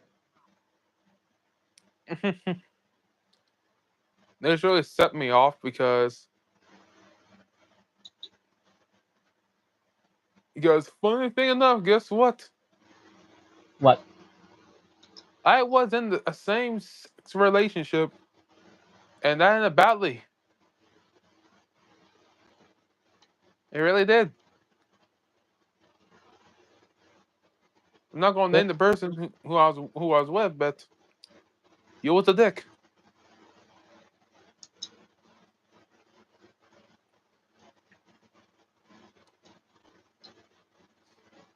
And that shit. And Dagon Baraksu was supposed to be a reminder of the good parts of that relationship, not the bad right. parts. Oh, but ooh, the absolute racism he had against Zuri being the next Black Panther. Like I get it. Some people didn't like the movie because, well, they're not keen on a hang on. A female No, Black Panther. no offense, but this person you're talking about sounds weird. Lol. None taken. It's the truth. Yeah, He not was yeah, weird. yeah, and also though, whoever we're legit seen who does not even know about Zuri being the next Black Panther, look at the comics to be fair and see why, and Yeah. who really does not like Oh the yeah. fact Get that this. So Wendigo actually told me this. He talked about their. He said, wouldn't it be cool if there was a white Black Panther? that pissed me off. Pretty much whitewashing shit. And And you this is see, coming. and you see, I'm white. I have no problem with black people. Literally, Yes, like my one of my relatives is black. Actually, a few of my relatives are black, yeah, and literally half and, my friend group is black, and I consider them brothers. I consider yeah, Wendigo my brother. yeah, and not just that though. This is I hate like race swapping some people, and this is specifically when it comes to other people. Right. Like I'm not ra- like, I'm not trying to say, oh, not all like race swapping is bad and all. I'm just saying if it imp- if it impacts the story or like the character themselves, it's fine.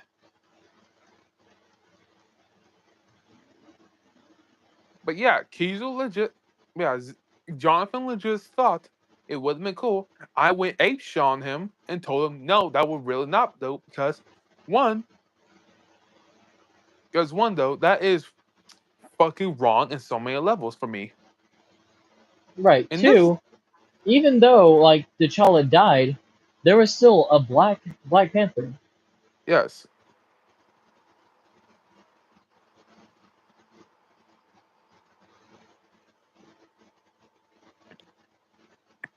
and for some people who really do not like, and like I said, Also, whoever this, yeah, also, while Kizu was doing that, he he also didn't like, hated that Astrid was black in the How to Train Your Dragons movie.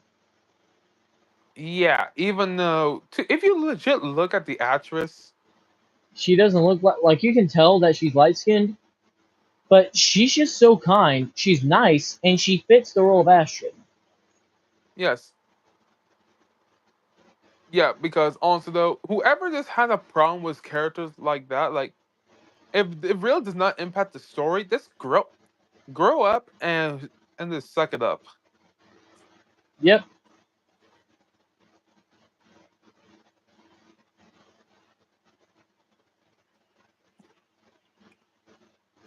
Like that's what really pissed me off. Is just like grow up, like seriously grow up about that shit. Oh, but he.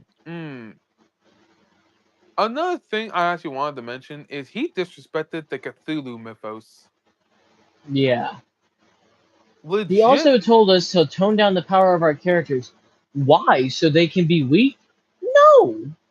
he tried to make me. How about you make your I literally want to say this to him. How about you make your character stronger by having him do some of the stuff that we do instead of Yeah. him. Don't get me wrong, training isolated can get you strong, but training with people can get you stronger. Mm-hmm. That and the experiences you go through. The reason why his character was weak is because he dived headfirst into stuff he knew he couldn't beat. Kagami trains isolated or trains with Fukushu. Fukushu Yes. trains isolated or with Kagami or with his son. Exactly.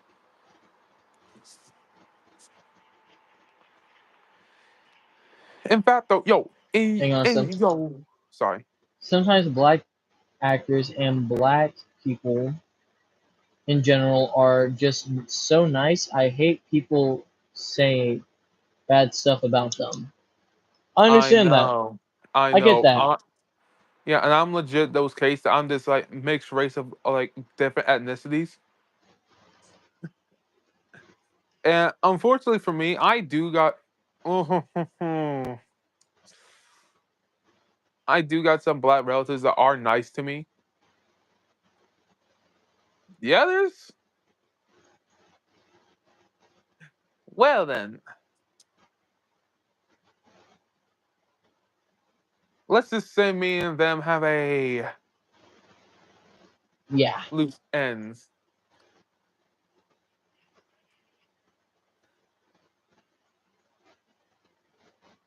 But yeah. Oh, but the Ironhide shit. Oh boy. Ironheart? Oh yeah. So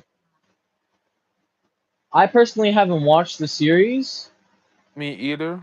but there Oh, is this one scene that has me a bit, confused, where she's Mephisto. talking about no, where Oh. she's talking about how Tony Stark wouldn't be Iron Man without his money. The suits, yes. The original suit, no.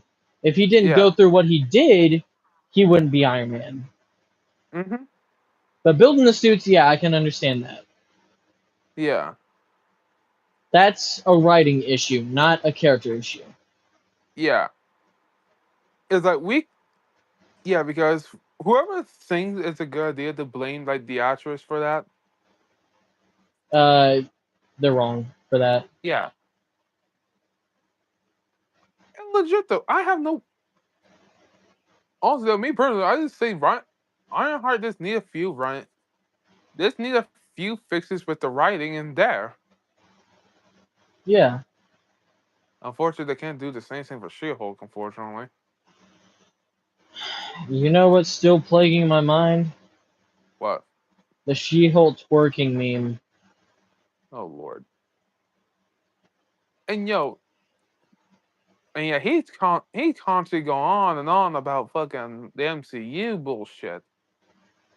Yeah, he added MCU into the original Quartet. That was an RP, And it made no and a sense lot at of all. other stuff. And he added it into the feudal era, and it just made no sense. Yeah. And not just that though. What am I missing? What am I missing? I wanted to add. I guess we can talk about some of the stuff that he was looking at. Oh, oh well, we're gonna get to that soon.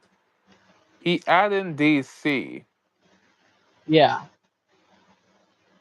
Which, Why don't would get the? me wrong, I don't have a problem with it. Just Yeah, if he was going to add it, he needed to make it make sense. Besides, I don't think it'd be a good idea to add it into the actual quartet, mostly yeah. because The pantheons will be mixed up. The origins of the characters too. That's that though. Our characters will have different ideas than the Justice Leagues. Yeah, for instance, Titans random form. Kagami Yeah, has no problem killing somebody if he needs to. yeah. Fukushu and and Batman or Superman. Yeah. As a matter of fact, in the original quartet, Kizu had Goku because he had a Dragon Ball in there, and Superman come in there to try and stop him from his stop Kagami from his rampage because he was pissed. He lost his wife almost. Mm-hmm.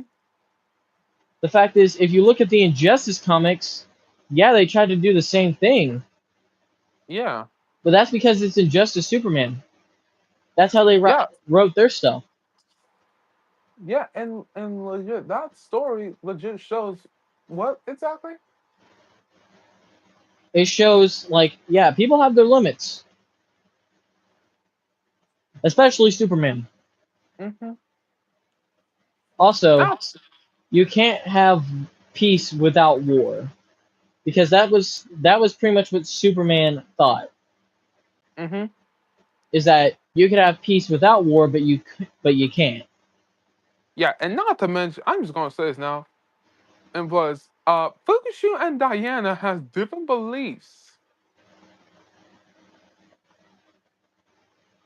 Fukushu is Shinto beliefs. Yes. Diana is Greek beliefs. Now, before someone says, "Oh, this is sexism," no, it's not. Fukushu Fukushu's sister is legit a general in his army. Yes, Kagami's wife is a archer. Same thing with uh, Kagame, and Kagami loves and respects both of them. Yep. But yeah, like I was about to say, because Fukushu, because Kizu saw Fukushu and Diana might get along. How could they if their belief systems are very more different? And plus, though, it's not due to sexism; it's mainly due to religion. Also, every single time I had my character, or Fukushu had his character, or Wendigo had his character, have eyes on somebody, Kizu wouldn't take a hint, or he did, and then place him with another character. That that shit pissed me off. Mainly his character. Is he has a legit and unhealthy succession on Mega's character have harem. The most Yeah, then stupid. there's two characters in general. I'll be right back. I gotta go take a piss. All right, all right. I want to continue. I'll probably continue. Wait a minute. What'd you say?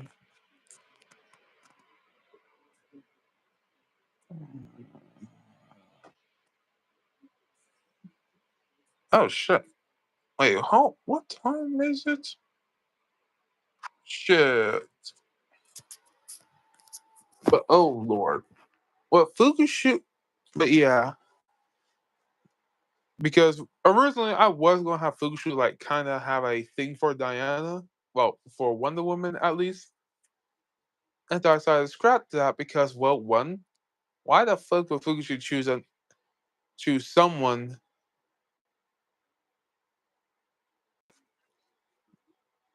he just met if he already has a faithful and loving wife?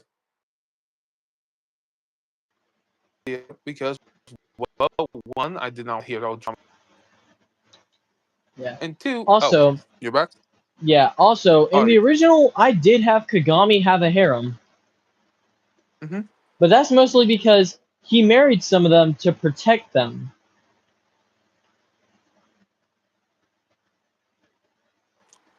Most of them Oh, he but didn't do you anything heard, with. yeah. Oh, you heard what I said about Fushu. My original Yeah. plan So I was think we're on the Fushu, but yeah, I think we're on yeah. the 40-minute mark right now. All Then we right. can do the Q&A.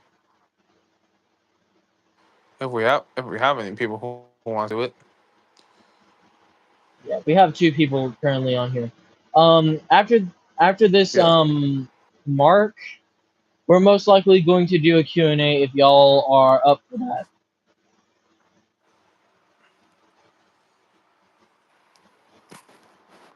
No, not the 20-minute mark, 40-minute mark. So continue when to go with what you have to say. What you have? Oh wait, what is this one? Oh wait, hold on. What they said? But They didn't say anything yet. huh. They said just like his sister Hmm. about something. Hmm. But yeah. But yeah, there's a reason. But yeah, the reason why I didn't start the harem trope because one, I really not felt like that. One, because I really did not feel like it would fit Fukushu's character, Yeah, that was and one two, thing. why should I give him why should I give him a harem if one per if one if one person just already just fills in the emptiness he had. Right.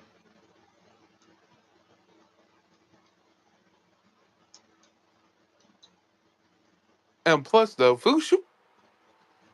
technically, Fukushu and her are kind of immortal.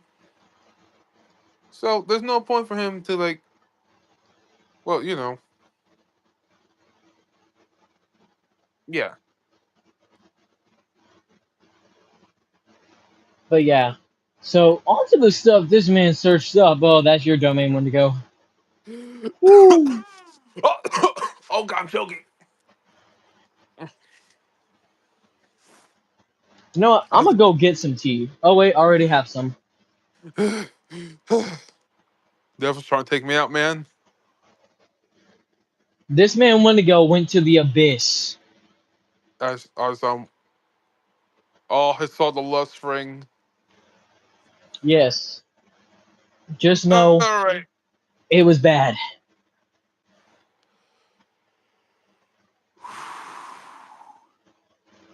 all right. Hang on a second. We So started this at the 80-minute mark, I think. So yeah, we're at the 20-minute mark. That means we have 40 minutes left of this. So yeah, continue.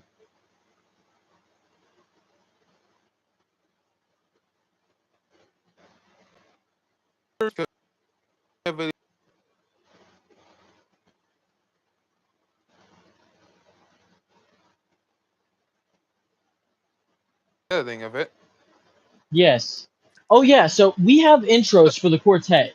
One for the second season, one for the first season, and the outros. He took Wendigo's intro, put some yee ass music on it, and claimed it as his own. I was disgusted.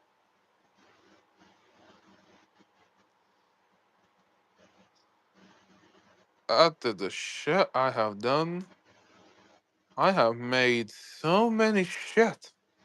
I actually called him out on it on one of my group chats. He hasn't posted a video ever since.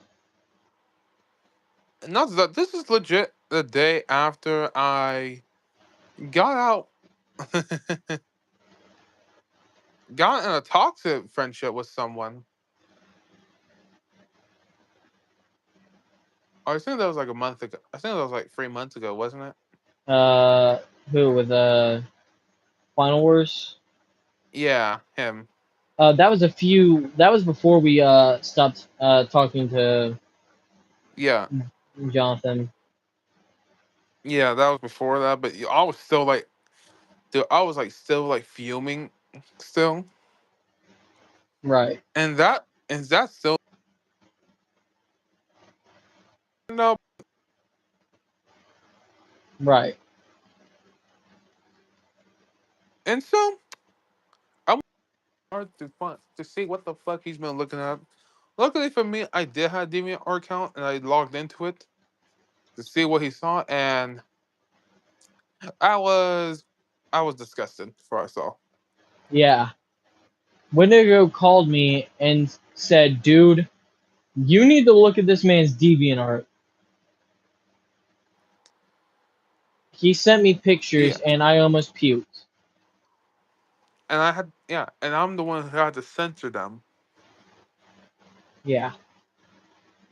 I think it was The a bit video on 80. our channel is called "Yeah, we need to talk" And I or actually posted. "Okay, we need to talk." Yes, and I actually did post it on my uh, on my community post too. Legit sent a link to it as well. Yeah. But yeah, Have you he met any weird people like him though? After oh him, I no, met one. no, not really. After him, no. I met trust me, I met some before him. Huh? I met some before him. Oh, before? Oh, yeah, then definitely. Yeah, I did. He pissed me off so badly. I left it, and me and Goji was the shit out of him. Oh God, yeah. Oh, I'll tell you that. I'll tell you that drama later. I'll tell because that was the shit show for me. Yeah. So we have 34 minutes. Yeah, but yeah, the stuff I saw were mainly lollies. Never mind. Uh, 30, Uh, 33. yeah, uh, real th- yeah. Give them a warning for what I'm about to say. Okay. Warning, what you're about to hear is going to make your ears bleed and, yeah. Make your eyes burn. All right, so what I found was NSSW of Shield Hero, Shield DC. Hero, Inuyasha, Demon Slayer, ReZero, Jobless Reincarnation, um, Ranma, Supergirl. Yep, yeah, there's Supergirl. and definitely a few others I don't want to talk about or saw. And worst part, this was only a small part for what I witnessed. Yeah, let's just say there's probably like hundreds of thousands of these Like, images. yeah, dude needs serious help. And not only that, he sent stuff like that to the group chat that we were in. Oh, Just at least this was censored. oh, I want to unsee some of that. Dude, I'm just sitting here and you know what song's playing in my head? What? That one song for that one song in the Mr. Incredible edits. Yeah. Let's put some money's ass. But anyhow, so besides that, he tried sexualizing one of my characters. Oh yeah. My character's Kagami. sister. Yeah. Ooh. And not just one of Uh, my characters not just one of my character's sisters, my character's son's sister, yeah. who would be 17. Dude, okay, I understand this now. The moment he tried to do that, I left the call that quick. I said, nope. I told Wendigo to join right back. Yeah. I want, but no, you know damn well I did not want to be caught in the crossfire.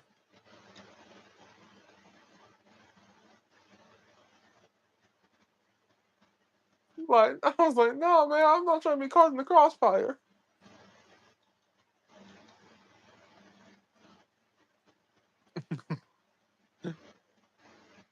But yeah, I gotta say this. That was a shit show.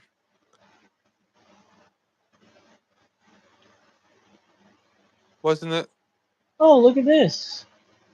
Eh. We have a visitor. Oh, what cat is that? A Quicksilver. Oh yes, the Quicksilver. Let's cook him. Let's cook her. No, She might be silver. no. She said no. Yeah. Well, All right, too we're at bad. the 30-minute mark. Well, too bad, Quicksilver. Let's see you turn gold. We're at the 30-minute mark now. All right. Yo, this pet heard like an evil guy. Like those evil. It's like we meet again. Hang on, hang on. Hello. Of course, him. Thank God you don't have a hairless cat. Ugh. Actually, I don't mind hairless cats. They're actually kind of cute. They're- Dude, the ones that is this the fat ones though? Ugh.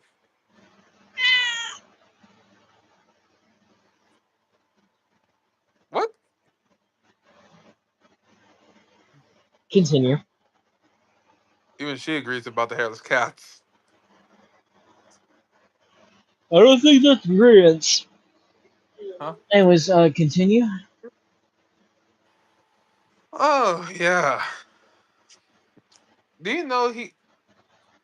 Do you know he tried to make Ishiro break up Apex's arm? Mm-hmm. Apex, who by the way was 8 months pregnant.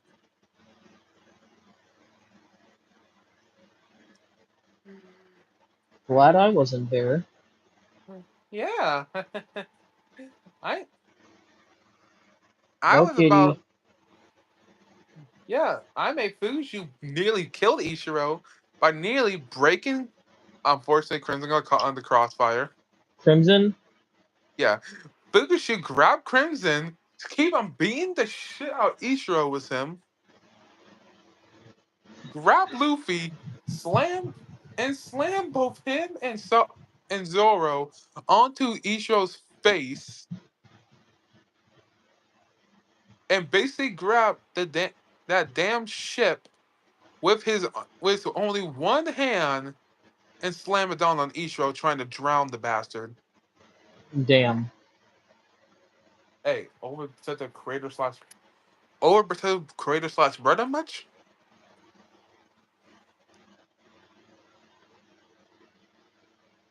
I honestly don't blame Fukushu.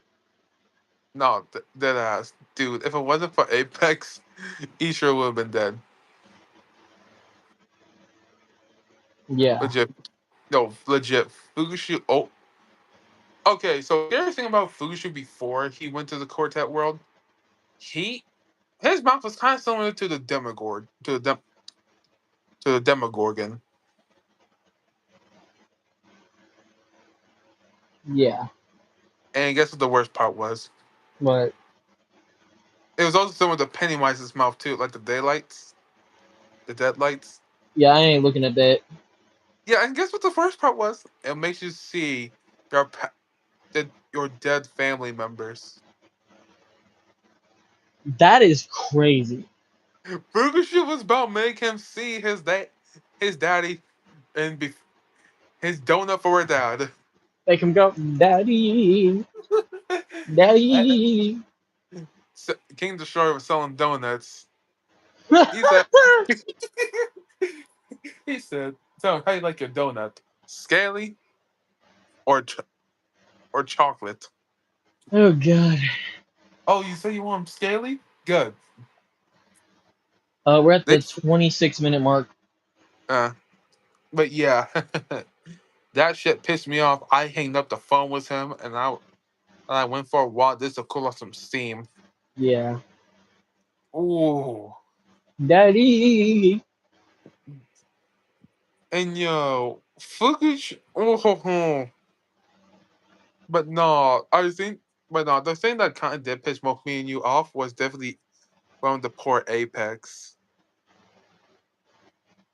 I I mean, honestly forgot. not Apex. Nama.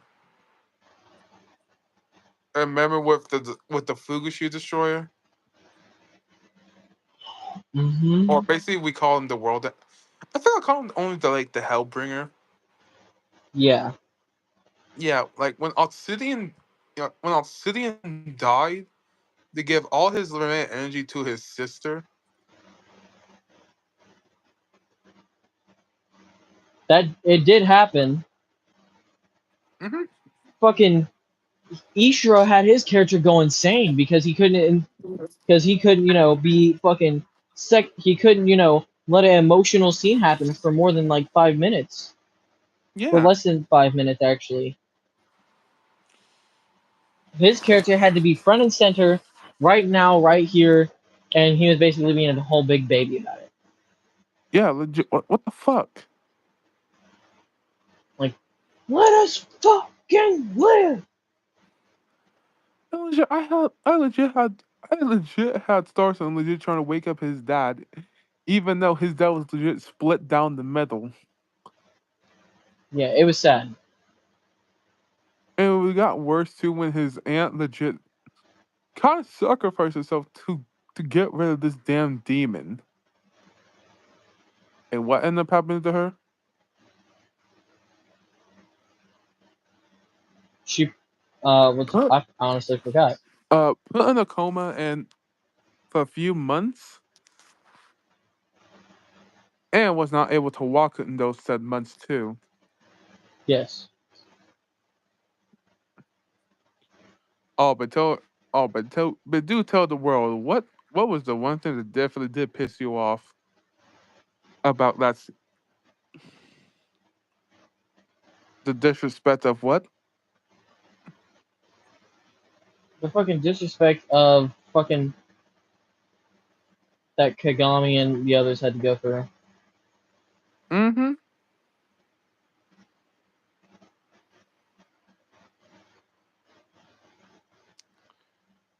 Not to mention that ceremony thing to all those who were lost.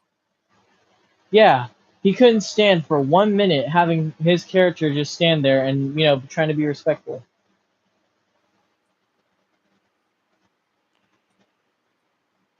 Well, yo, you see, it's like you legit see everybody else there. Wearing uniforms that they probably don't want to wear, but they Yeah. still are out of respect. Mm-hmm. Fucking respect. And I could have heard him make Ishiro say, "Hurry up already!" When Starsman was trying to help his aunt get up.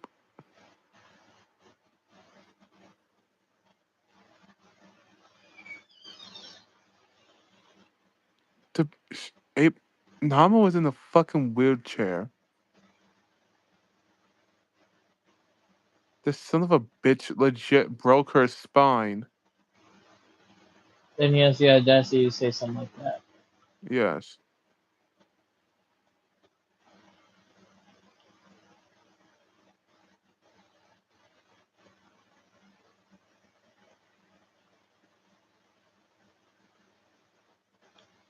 And you know what I was also trying to make her say though? But Trying to say a goodbye speech about her brother. And all those who are lost too. right. That shit really pissed me off.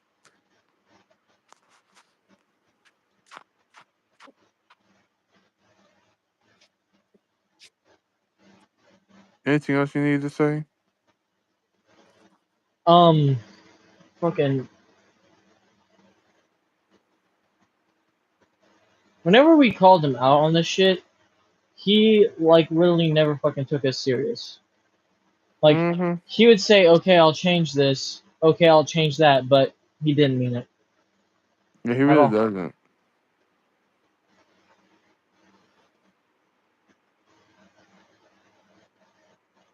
And whenever I got on him about this, he, and I asked him for a response because he wasn't responding to me, he said, "I'm waiting for orders to speak." That was just so fucking pathetic. I had never heard anything like that in my life. Yeah, and that was pathetic in my opinion.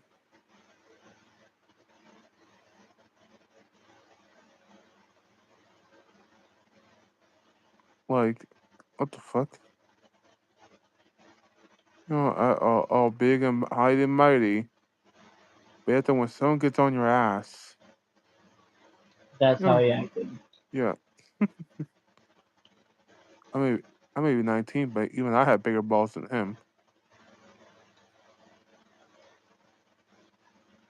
Yeah, it still boggles my mind. Like, why would someone say something like that? Mm-mm-mm.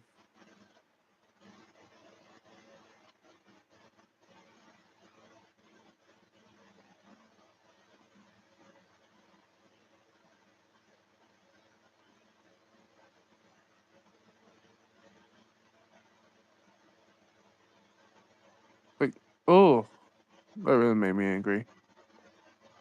Yeah, Dude, I was about to call him every name under the sun. Saying, are you kidding me, you goddamn coward? Really?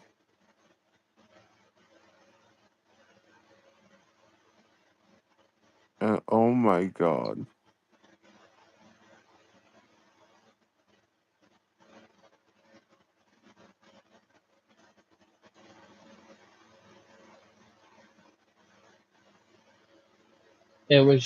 it was uncomfortable.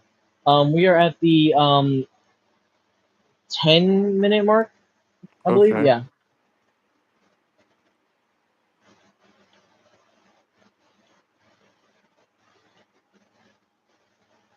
Alright. Fuck, I was trying to say something.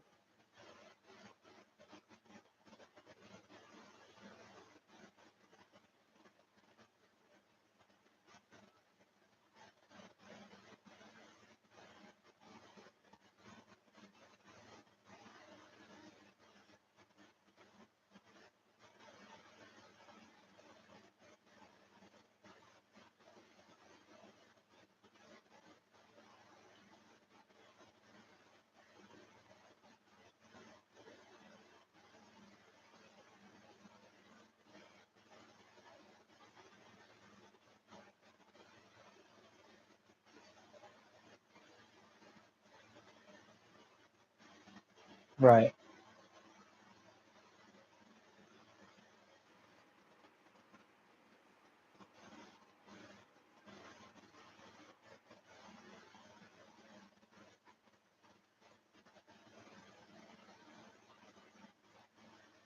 But yeah, is there anything else you want to mention? No, not really. Just know we're not saying this because we just hate him. We're saying this because it's true. Yep.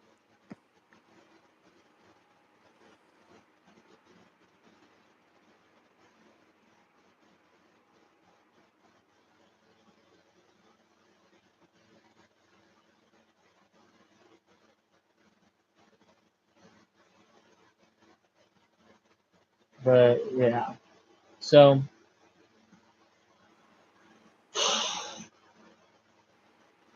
it's uncomfortable for us. Mm-hmm.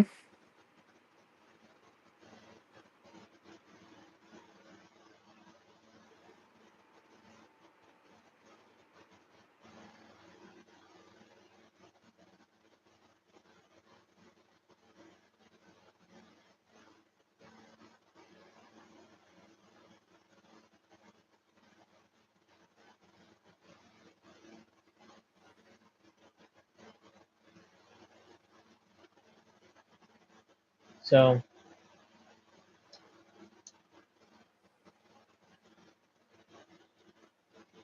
spill the tea on more people, lol. There's nothing really to say.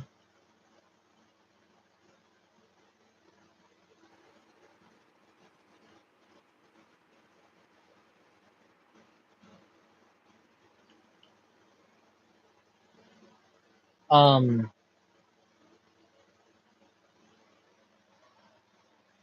I guess we can just talk now. Oh, what? Anything.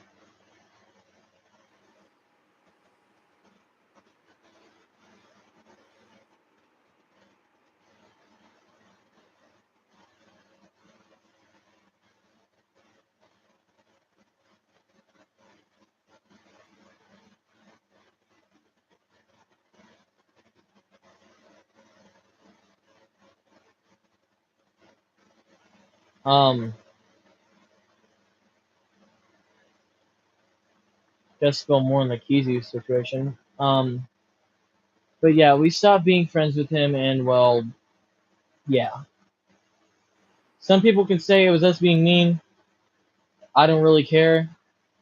Truth is what the truth is.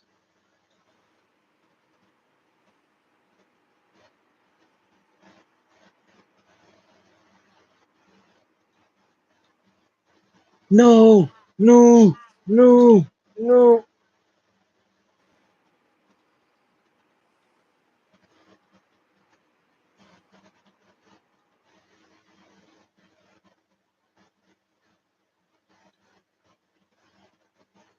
So, anyways, um, I guess we can start the Q&A now, and we can talk about some stuff and just anything in general now. So go ahead if you have any questions, ask away. There, when to go. Oh, I'm here. Don't worry.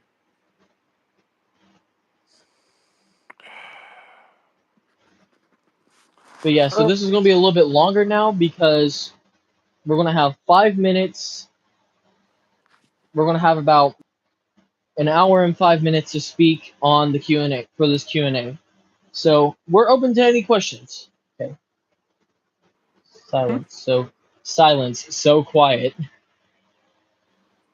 I mean, yeah, it was quiet for a little bit. That's mostly because me and Wendigo didn't really know what else to say on the Kizu matter. Because there's not much to say. I mean, it's one and done.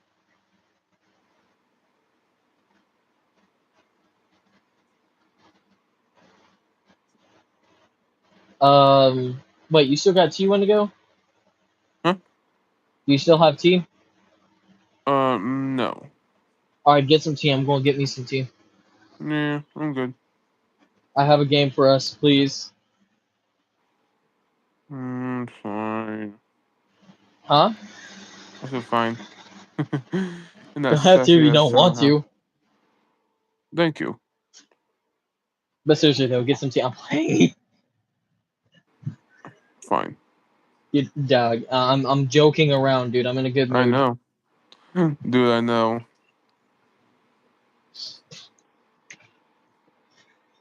Me in a good mood for once? Oh my goodness! It's a miracle. Sound the trumpets.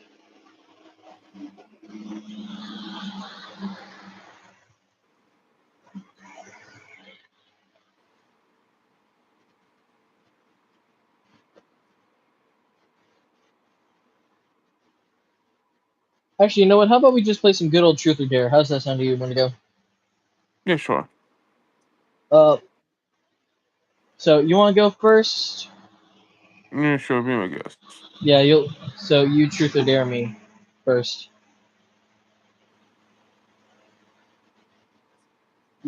Wendigo, you say truth or dare to me first. All right. Oh, my bad. You're good. Truth or dare. Uh, dare. Jump off a cliff. I can't do that one. So what's my truth? What's my truth? Who who got on your nerves the most? Ooh, who got on my nerves the most? Yes. Ooh, that's actually a good one. Ugh.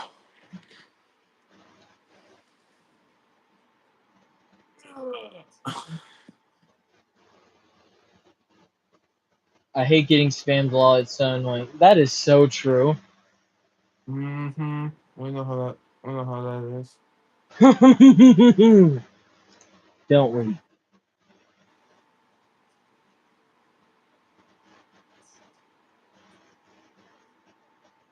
But yeah, uh, who do I? You said who do I hate the most? Yes. Probably Robert for what he did to me. Obviously.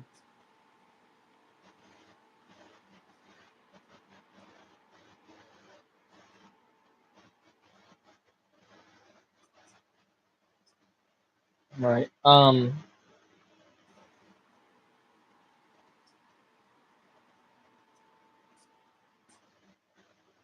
Hang on, y'all can hear the background noise on my end, right, guys?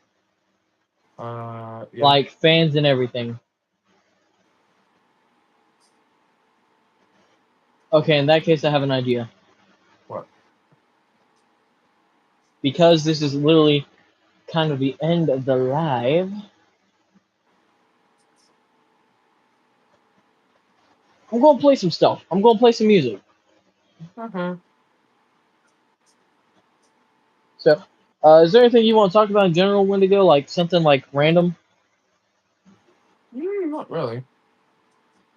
You know, why don't we talk about yokais? Why don't we talk about like spirits? Yeah, sure.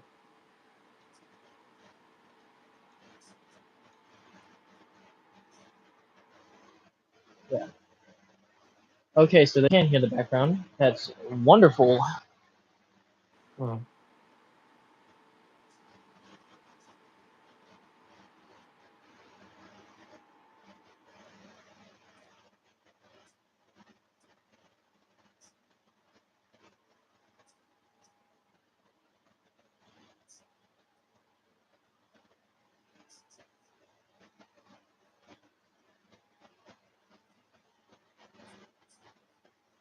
All right, so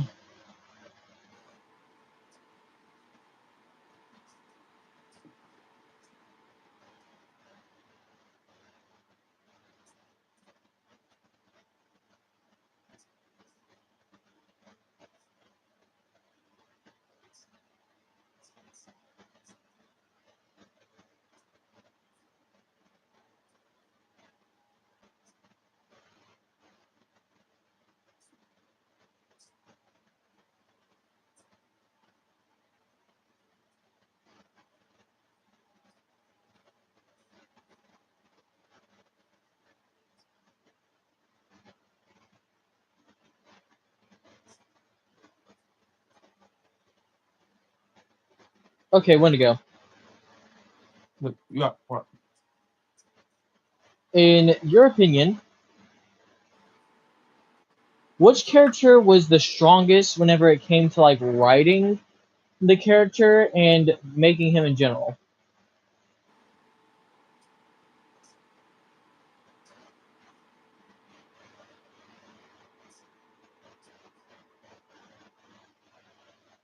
You there? Wendigo. Yeah. Did you Huh? hear what I said? Yeah, I heard you said. I said, who Oh. is like one of the best characters that we came up with from writing? Oh yeah. Shit. I don't know actually. My brain is legit off somewhere else, dude. You're tired, I get it. This live is gonna end in like 30 minutes Okay.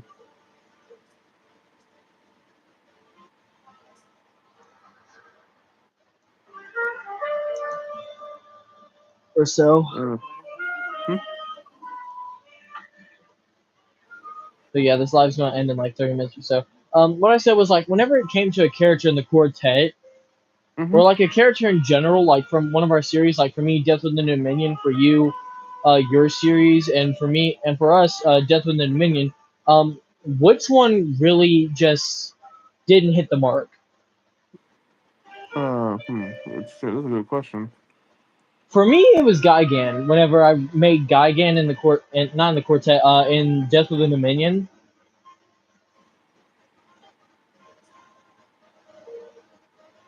because Yeah. I didn't really expand upon him that much though. Mm-hmm. Kind of just died in like the second season. Like yeah, he helped out a little bit, but literally the episode after that, he dies. True.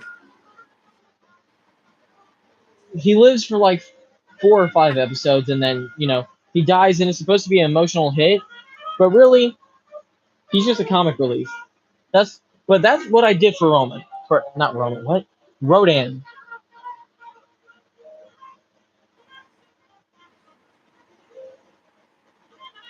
So for you, in your characters, which one was Hmm. just like overall not really good. Like the writing didn't really work for it. Ooh, shit. Oh, that's a good question. I gotta say, my original start for the earlier gods. Really? Yes, I like the idea, but I decided to scrap it to make it more. Cause honestly, I wanted like my own version of the Olympian gods, but make them a bit Right. more better. One character I feel like we could have expanded on in the quartet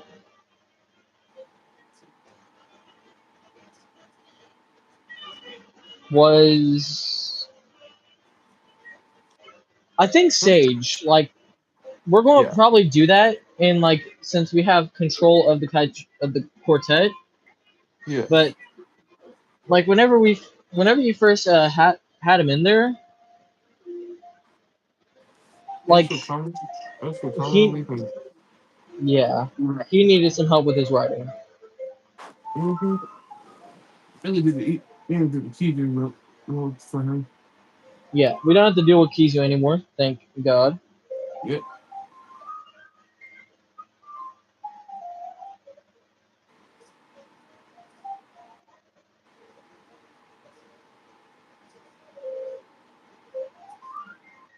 Hmm.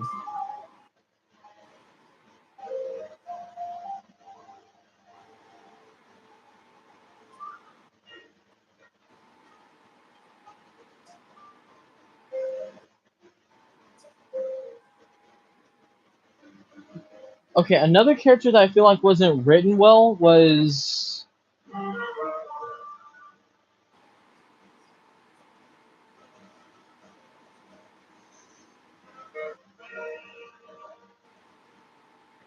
I think Kaguro wasn't written well. Wendigo. Yeah. I think Kaguro wasn't written well. Oh, most definitely. Whew. It was holy. Hypno's take Hypno's taking you, huh? Ah. Right. Whew. Do What I need it? Huh? What you planning on doing after after the life? Me, I'm probably gonna work on my manga. Wendigo's probably gonna catch some Z's. Do I need them? But after dealing with my little cousin's bullshit Yeah. today, ooh, I need the rest. Could you imagine if Triceratops had hooves? Well, will be. Nope, that's a scary thought.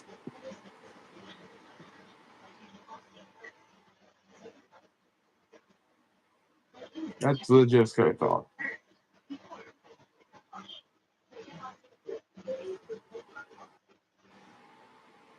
I see it for Edmontosaurus or Parasaurolophus. Yes. But yeah, so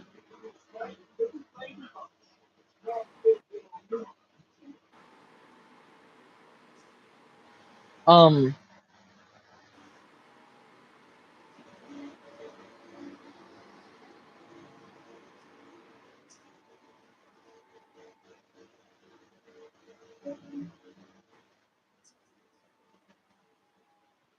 um let's see what else.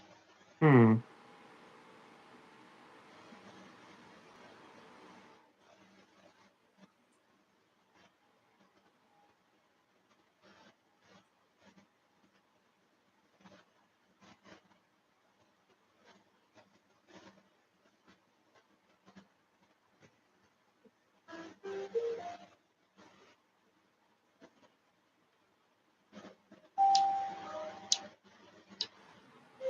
Let's see what else is there. Oh, if you were to put the characters in a list based off of like how strong they are, like not just like in physical strength, but also like how they are like as a character. Like it's a character that you would love. Like how would you rank it? Wendigo? Oh my bad. No, you're good. Um, I was asking, um, if you ever rank the characters based off of how strong they are, not just as like how strong they are in general, but also in like their characteristics, like what makes you love them. How would you rank them? Probably 9 out of 10. No, like how would you rank the characters like one by one individual? Shit, I don't know actually. I legit genuinely don't know actually. Damn.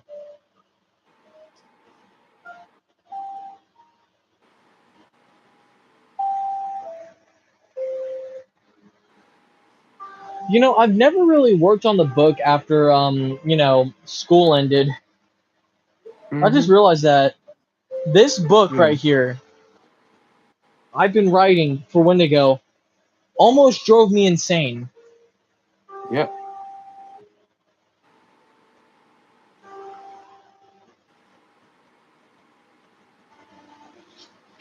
And this is why. Yeah, if y'all try to decipher it, you're wrong because it's not gonna work for y'all.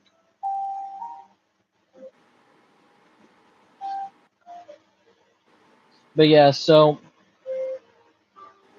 ooh, okay. Here's a good question, Wendigo. Mm-hmm. In So if we decide to do a quartet sequel to the quartet,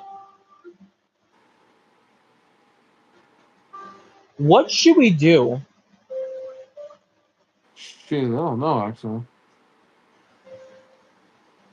Because I feel like, yeah, we should introduce our old characters and then kill them off slowly.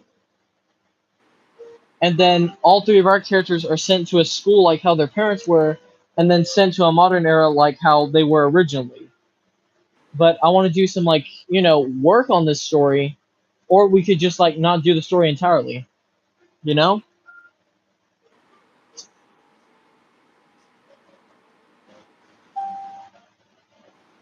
There is one thing that is on my mind, though. Want to go? Huh? There's one thing that's on my mind. How What's do you that? think the how do you think the battles between Zagus and Fukushu and Crimson and Kagami would go out?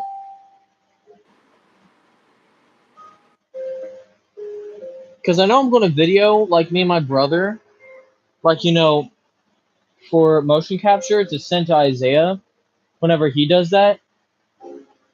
But I'm just thinking like, what do you think I should do when to go? When to go? When to go? Hmm? Dude, Hypnos is taking you, dude. Don't worry, we have like 6 minutes. You're good. Nice. Yes, I know it's a painful process. So, Wendigo, why don't you talk about like what's it called? Those who those who are underneath the veil, Huh? as on the male epithets pantheon. Yeah, for the remaining 6 minutes that we have. Like, actually, wait, no. How about we Oh, discuss like the connections between the characters? oh yeah, connections of the characters are, we got good ones, we got bad ones, we got mixed ones. Hmm. What's a good one to start with? Um, Kagami and Fukushu's connection. They see each other as very trusted good friends and allies, Yeah, and sometimes a brotherly love. Ishira and right. Fukushu don't see eye to eye. That's very apparent. Fu- Fukushu and Albetta love. Ki- A whole lot of it, if you know what I mean. Continue. Oh shit! What? I said it. Shit said what? The N word. It didn't register, so I hope it did, I pop up. slipped. Hey, you're Huh? good. You're good, dude. You're good. Oh,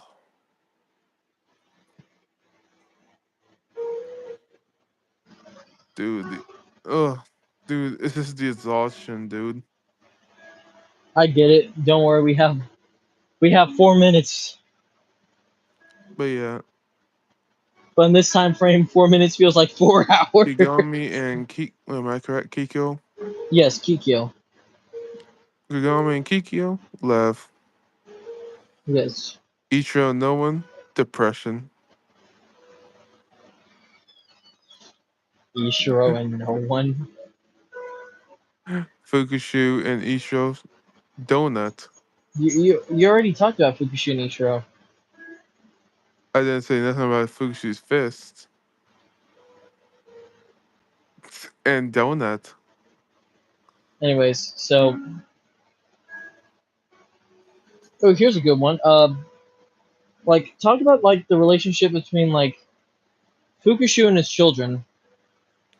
Fu- Fukushu adores his son and daughter. Yeah, Almost said sons. We are not saying nothing yet about it. There might be some some sibling rivalry. You know what I'm saying? shit. Oh, by the way, guess what I created? What, A Baylet. nigga? Oh, damn it! Ugh, It's the fatigue. I know. Fuck. All right, everybody. I want you to count every single time someone said the N word on accident in this live, and take a shot. Take a shot every single time you hear someone accidentally say the N word, which is probably going to be like only 3 times. Oh, god damn it! You're good, dude. We have 2 minutes. Fuck Yes. you, Hypnos. Fuck you, Oh Hypnos. yeah. I'm working on a music video. I've told you this when to go. I haven't told my the viewers this yet. I'm working on a music video, and also please make sure you support my new YouTube channel. Mm-hmm. It is called Goji Sings, Yes. which I'm definitely going to have to add that on the video. Uh-huh. I mean, what you plan on working on though? Oh wait, I already know what. Yep, Oh, who will know what you are? Who will know, Goji? That's the question. Who will know that is true. what what your song is about? That is true. But since we're in the last minute, I'm going to start wrapping this up by saying thank y'all so much for watching. I hope y'all had a fun time listening to me and Wendigo talk back and forth about stuff about our series. Yeah. Like I said, I'm going to link the Kaiju Quartet channel, or we don't call it the Kaiju Quartet, we call it the Four Realms. I'm probably going to call it something else after this. I don't know. I need help storyboarding for names or name working or whatever it's called. Um, Also, please subscribe to my Goji Sings channel. I would very much so appreciate it. Subscribe to Wendigo's channel at what's it called? Uh, Legendary Godzilla. When uh, the Elder of Monsters or Legendary Space Godzilla 2004. Yeah, I've had fun personally. I don't know about Wendigo. He's half asleep right now. I want, I Someone just said, want. "Let the man sleep." uh, Don't worry, I will. But yeah, like I said, I'm going to link both the channels down in the description of this video, and I hope y'all had a fun time. See y'all. Bye.